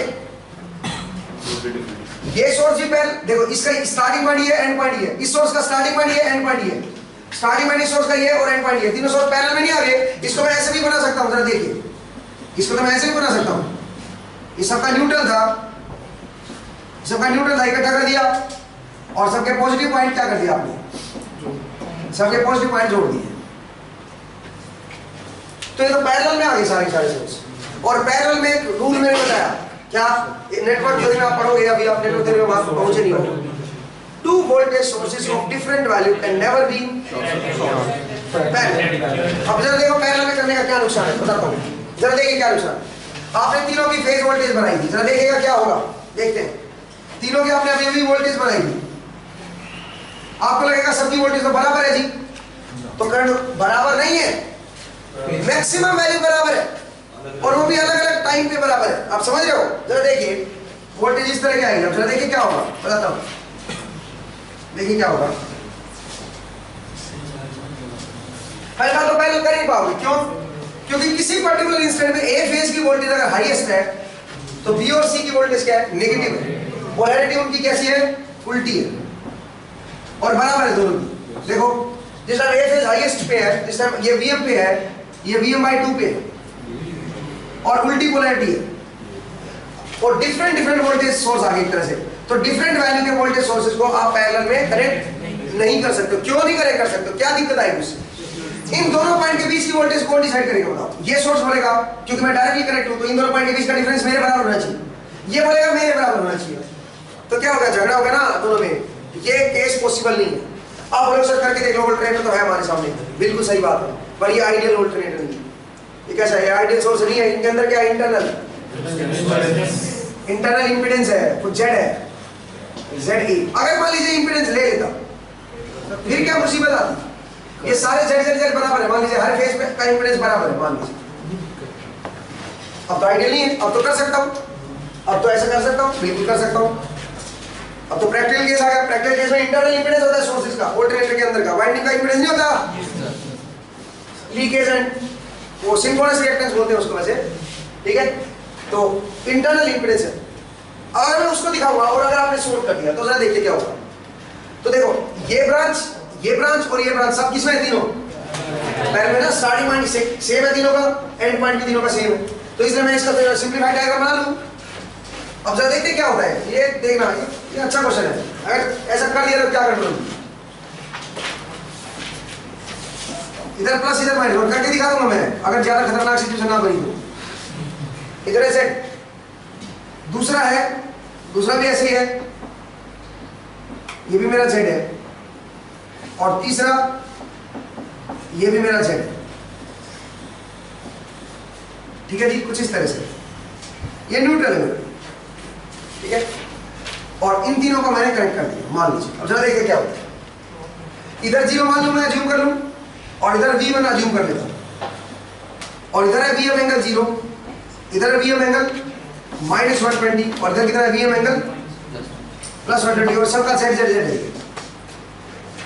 अब यहाँ की वोल्टेज क्या आएगी, नोड लगा दे, नोड लगाना आता है सब लोग को, जरा देखिए नोड लगाते हैं, यहाँ की वोल्टेज V अज्यूम कर लिए मैंने, तो इधर कितना करंट आएगा बताओ? V minus Vm angle 0 divide by Z। V minus Vm angle 0 minus 0 divide by Z। इधर का करंट आ गया प्लस इधर का करंट बताइए क्या है? V minus Vm angle minus 120 divide by Z plus इधर का बताइए क्या है? V minus Vm angle plus 120 divide by Z और बराबर किधर क्या आएगा? 0। सही बात है, कोई दिक्कत तो नहीं। अब जरा देखिए Z को मैं ले लूं, मैं अगर 1 बाई Z को मैं ले लूंगा तो V V V 3V तो ये बन जाएगा 3V माइनस बताओ कितना आएगा? माइनस आएगा Vm angle 0 plus Vm angle minus 120 plus Vm angle plus 120। Phasor में लिख दिया मैंने सोर्सेज को, एंगल के साथ साइन साइन साइन में था ना, लेकिन एक एंगल 0 पे था, एक माइनस 120 एक प्लस 1। तो ये बताओ ये तो ऑलवेज क्या रहेगा? तीनों का सम ये 0 रहेगा, तीनों का सम 0 आएगा और बराबर किधर भी क्या है? 0। तो इसका तो V की वैल्यू क्या आएगी फिर? अगर V की वैल्यू मेरी 0 आएगी, सुनो क्या होगा? करंट कितना आएगा फिर यहाँ पे बताओ? इस ब्रांच में करंट कितना आएगा? इधर है 0, इधर है 0। अगर यहाँ पे 0 वोल्टेज है, मेरी 0 अज्यूम किया था, तो यहाँ पे क्या आएगी वोल्टेज बताओ? यहाँ की वोल्टेज आएगी Vm एंगल जुड़ जाएगा ना वोल्टेज इधर से। चलो यहाँ की वोल्टेज आएगी Vm एंगल 0 और इधर की 0 है, तो इसके अक्रॉस डिफरेंस पता चलेगा Z के अक्रॉस कितना है? Z के अक्रॉस डिफरेंस Vm एंगल 0 और Z तो डिवाइड कर लो, करंट आएगा इधर की तरफ आएगा, करंट इधर हायर है इधर लोअर है, तो करंट इधर आएगा, कितना आएगा बता जरा? Vm by Z by Z ये करंट आएगा। और Z क्योंकि वेरी स्मॉल होता है, जो आपकी कॉइल होता है ना उसका इंपीडेंस है, देखो कॉइल तो कॉपर की होती है ना, उसका इंपीडेंस बहुत स्मॉल होता है। अगर आपने ऐसा कर दिया करंट कितना आएगा? ये वेरी लार्ज, और इसके अंदर I स्क्वायर R लॉस होंगे, ओमिक लॉस, और आप R लगा बैठोगे, समझ आया? वाइंडिंग चल जाएंगी। सर न्यूट्रल लगा दिया तब भी तो इतना ही करंट, न्यूट्रल लगा दिया तब भी उतना ही आएगा। क्यों? जरा देखो, अगर आपने न्यूट्रल कनेक्ट कर दिया तो देख रहे यहीं पे लूप बन गया, छोटा लूप भी बन गया, तो बताओ जरा Vm by Z यही तो करंट आएगा। इसका यहाँ पे छोटा लूप बन गया और इसका यहाँ पे छोटा लूप बन गया, क्या करें? तब भी उतना ही आएगा। बैलेंस सिस्टम है, बैलेंस सिस्टम में न्यूट्रल कनेक्ट करो चाहे मत करो कोई फर्क नहीं पड़ेगा, सेम आंसर आएगा। अभी बताएंगे आगे, समझ आया? तो वेरी लार्ज करंट आएगा इस सिचुएशन में। अगर आपने ऐसा कर दिया तो जला बैठोगे, आपको अल्टरनेटर जल जाएगा, समझ आया? अल्टरनेटर खराब हो जाएगा। ये फॉल्ट कंडीशन, इसको बोलते हैं 3 फेज फॉल्ट, इसको बोलते हैं सिमेट्रिकल फॉल्ट, 3 फेज का फॉल्ट, समझ आया? पावर सिस्टम में फॉल्ट, ठीक है? ये काम नहीं कर रहा है कभी भी, ठीक है? ये काम नहीं कर रहे। चलिए आगे बढ़ते हैं। तो मैं क्या बता रहा था, मैं वापस आता हूँ अपने, रब कर दूं? क्या टाइम हो गया? मैं 12:30 छोड़ देंगे, थोड़ा सा टाइम है।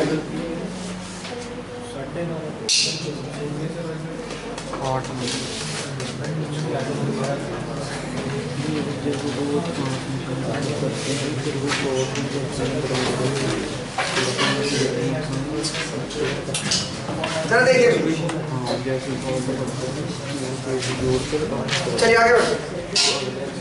तो मैंने आपको बताया कि कनेक्शन कैसे करते हैं, ठीक है? सबसे पहले मैंने बताया कि 3 फेज की सप्लाई कैसे बनती है, फिर मैंने बताया कि कैसे कनेक्शन करते हैं उसके, पहले से फैराडे लॉ समझाया, फैराडे लॉ से सिंगल फेज सप्लाई मैंने जनरेट करके बताया एक कॉइल के अंदर, फिर 3 कॉइल लगा दी मैंने, तीनों कॉइल के अंदर देखा, फिर उसके कनेक्शन किए मैंने, ठीक है? कनेक्शन के बाद अब जरा स्टार कनेक्टेड सिस्टम को एनालाइज करते हैं, ठीक है?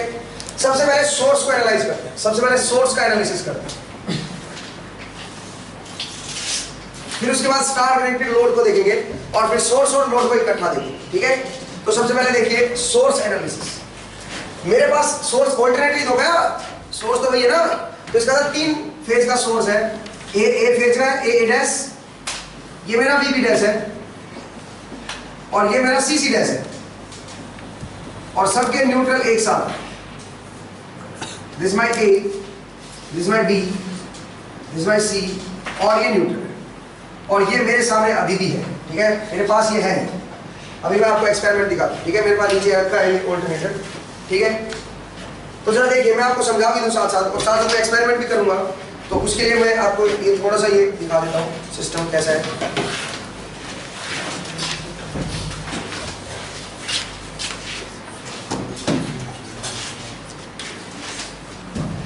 देखिए ये मैंने यहाँ से ऑल्टरनेटर से निकाले, ये मेरा ऑल्टरनेटर है। आई होप सब लोग देख पा रहे हो, मैं एक बार जूम आउट कर देता हूँ उसको।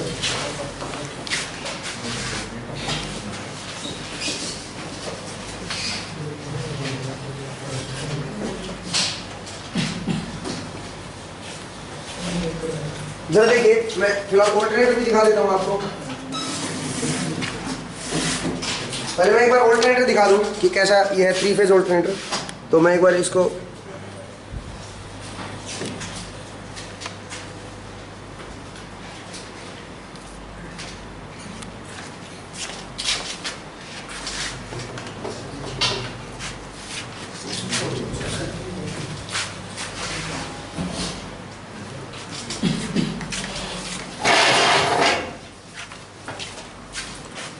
हाँ जी, तो ये मेरे पास ऑल्टरनेटर है नीचे, ठीक है।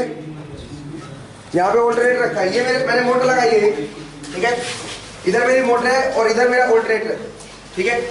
अब मोटर मेरी सिंगल फेज की है। क्यों मैंने मोटर लगाई बताओ? क्योंकि मोटर से इसके अंदर की जो मैग्नेट है वो क्या करेगी, उसको रोटेट करने के लिए भी तो कोई चाहिए। तो इसलिए ये मोटर जो है ये सिंगल फेज की मोटर है। और मैं चप्पलें पहने हुए हूँ तो मेरी चप्पलें आ गई होंगी वीडियो में, तो मुझे दुख हो रहा है उस चीज़ में। क्या चप्पलों के बिना पढ़ा नहीं सकते यार। देखिए भाई, तो ये मेरी सप्लाई है, ये मेरा सप्लाई पॉइंट है। और ये मोटर में क्या सिंगल फेज में, सिंगल फेज इसके प्राइम मूवर को रोटेट करेगी, उससे क्या मिलेगा मुझे 3 फेज की सप्लाई आएगी। 4 पॉइंट बाहर आए हैं, आप देख सकते हो, ठीक है। मैं जरा जूम आउट कर देता हूँ थोड़ा सा। मोटर को सिंगल फेज की मोटर है, लेकिन जो ऑल्टरनेटर घुमा रहा है उससे कितने फेज निकल रहे हैं फिर? 3 phase. 4 wire.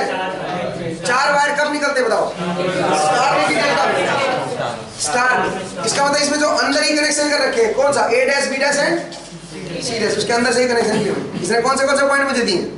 A B C और एक न्यूट्रल। जो ब्लैक वाला वो न्यूट्रल है, ठीक है। तो मैं जरा जूम आउट कर देता हूँ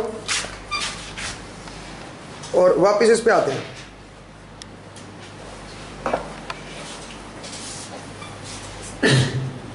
हाँ जी, अब जरा देखिए, मैं बोर्ड में ले आया हूँ, एक्सटेंशन बोर्ड में सप्लाई ले आया हूँ ऑल्टरनेटर की। तो यहाँ पे अगर आप ध्यान से देखें तो यहाँ पे मेरे पास 4 पॉइंट है, एक है रेड, एक येलो और एक ब्लू और एक ब्लैक। तो ब्लैक पॉइंट जो है वो न्यूट्रल पॉइंट है मेरा, ठीक है। ये पॉइंट मेरा A फेज है, ये B फेज है, ये C फेज है। आप बोर्ड में जो देख रहे थे अभी लिखा था मैंने जो, वो चीज। अब जरा देखिए, जो न्यूट्रल पॉइंट है वो इस MCB में आया पहले, ठीक है। इसका जो कनेक्शन है सीधा MCB में कनेक्ट किया मैंने। अगर मैं MCB को ऊपर की तरफ, नीचे की तरफ ये ऑन होता है, ऊपर की तरफ MCB कैसी है मेरी ऑफ। और जो तीनों फेज पॉइंट है ये मेरे इसके अंदर आ रखे, जो फेज पॉइंट है यहाँ पे आ रखे तीनों। देख तो कलर भी नजर आ रहा होगा इसके अंदर से, अगर आप देखोगे तो रेड सबसे इधर वाला है, फिर येलो, फिर बीच वाला सबसे इधर वाला ब्लू है मेरी तरफ वाला, ठीक है। और फिलहाल ये ऑफ। अगर मैं इनको ऑन करूंगा और न्यूट्रल को भी ऑन कर दूंगा तो इसका मतलब इनका कनेक्शन बन जाएगा किसके साथ? स्विचेस के साथ। सबसे पहले ये स्विच में आएंगे, यहां से जो आउटपुट निकले ना तीनों फेज, रेड, येलो, ब्लू और ये ब्लैक, ये तीनों पॉइंट स्विच के अंदर आए। अब स्विच के अंदर अगर मैं स्विच को ऑफ रखूंगा तो ऑफ रहेंगे, जैसे मैं स्विच को ऑन करूंगा ये स्विच सप्लाई भेज देंगे यहाँ पे बोर्ड में। जरा देखिए, ये मेरा बोर्ड है, इससे मैं आउटपुट लगा सकता हूँ। इस बोर्ड में एक तरफ तो A फेज है, रेड वाला वायर है, और एक तरफ न्यूट्रल है, समझा? एक तरफ A फेज है, एक तरफ न्यूट्रल है। ये सिंगल फेज लोड लगा सकता हूं मैं यहाँ पे, अभी लगा के दिखाऊंगा मैं। सिमिलरली यहाँ पे येलो पॉइंट है, इसका मतलब B फेज है। और देखो यहाँ पे ABC कहीं लिखा हुआ, ABC तो हमने नाम दे दिया, नहीं आपका नाम अभिषेक है, क्यों? क्योंकि आपके घर वाले नाम दिया, ठीक है। अब मैंने इसको येलो नाम दे दिया, ठीक है। तो ये B फेज है, एक तरफ न्यूट्रल है, एक तरफ फेज है, एक तरफ न्यूट्रल, एक तरफ फेज, समझ आ रही? और सबके बीच की जो अगर मैं वोल्टेज मेजर करूंगा तो क्या आएगी? सेम आएगी। अगर नंबर ऑफ टर्न सेम है सबकी, ठीक है, तो सेम वोल्टेज आएगी। मैक्सिमम RMS वैल्यू सेम आएगी, मैक्सिमम वैल्यू भी सेम आएगी। बट एक्चुअल में उनके बीच में क्या है? फेज डिफरेंस है। क्योंकि मीटर फेज डिफरेंस नहीं मेजर कर सकता, इसलिए वो सेम वैल्यू दिखाएगा। अभी मैं चेक करके दिखा दूंगा आपको। इधर वाला क्या चीज है फिर? इधर वाला भी वही चीज है, सेम वही है। मैंने यहाँ से जो MCB से जो आउटपुट निकली थी वो यहाँ पे भी दे दी, और सेम यहाँ से यहाँ पे भी ले आया। फ्यूज है, सबसे पहले फ्यूज में ले गया, फ्यूज से इनके अंदर ले आया, बल्ब नहीं, फ्यूज से मैं ले गया स्विचेस के अंदर, स्विचेस के अंदर ले आया, ठीक है, ये वाले छोटे स्विचेस के अंदर। अब ये जो स्विच है इनसे मैं कहां पे लेके आया? इनसे बल्ब में भी ले गया और पैरेलल में जो ये आपकी सॉकेट है इसके अंदर भी ले गया। तो एक तरफ ए फेज है, एक तरफ न्यूट्रल है, समझ आया अभी? इस तरह के कनेक्शन है। तो एक तरह से मैंने दो साइड जानबूझ के निकाली है, आगे फ्यूचर पर्पज के लिए मैंने निकाली है, क्योंकि मुझे दो एक्सपेरिमेंट एक साथ करने पड़ेंगे। तो दो सप्लाई मैंने दोनों तरफ बनाया हुआ है। नीचे की जगह खाली छोड़ी हुई है बिकॉज मुझे यहाँ पे कुछ मीटर एडजस्ट करने हैं, तो वो मीटर एडजस्ट करने के बाद और रीडिंग मेरे पास थोड़ी सी प्रिसाइज हो जाएगी। ठीक है, मुझे बार बार दूसरा मीटर कनेक्ट नहीं करना पड़ेगा। तो इसलिए ये मेरा एक्सटेंशन कोड है। आई होप आपको समझ आया। मैं जरा इसको ऑन करके दिखाता हूँ और मैं आपको चेक कराता हूँ कि मेरी सप्लाई वोल्टेज क्या आती है। ठीक है, जरा देखिएगा। फिलहाल ये मेरे ऑफ है, फिलहाल एमसीबी ऊपर है तो ऑफ है। तो फिर नेक्स्ट एपिसोड में करेंगे या अभी करते हैं? मैं ऐसे करता हूँ, मैं सिर्फ सप्लाई दिखा देता हूँ। ठीक है, जरा देखिएगा।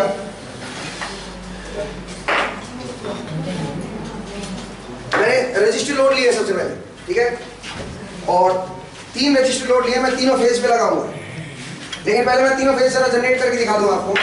ऑल्टरनेट से 3 फेज ऑल्टरनेट है मेरा। तो यहाँ पे मेरी सप्लाई है ऑल्टरनेटर की, सिंगल फेज सप्लाई जो मोटर को दूंगा मैं। ठीक है, तो चलिए, और ये मेरी मोटर की सप्लाई पॉइंट है।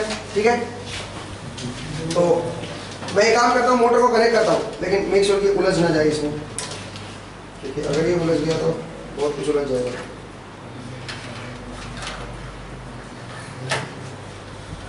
हाँ, जरा देखिए, तो इस तरह का कनेक्शन है। जरा देखिए, मैं कनेक्शन कर रहा हूँ।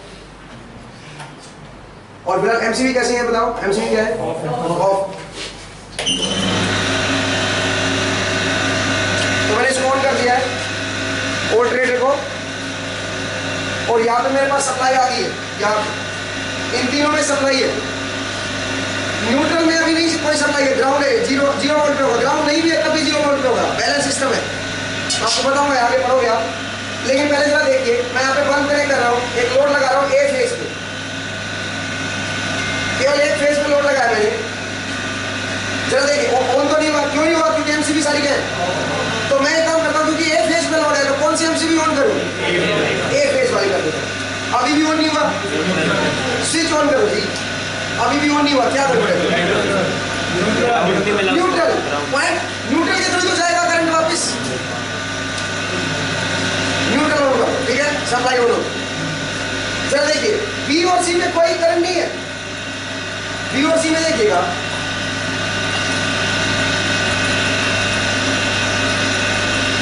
बी और सी में कुछ नहीं हो रहा, क्योंकि अभी कनेक्शन कैसे है बताओ? कनेक्शन कौन से है बताओ?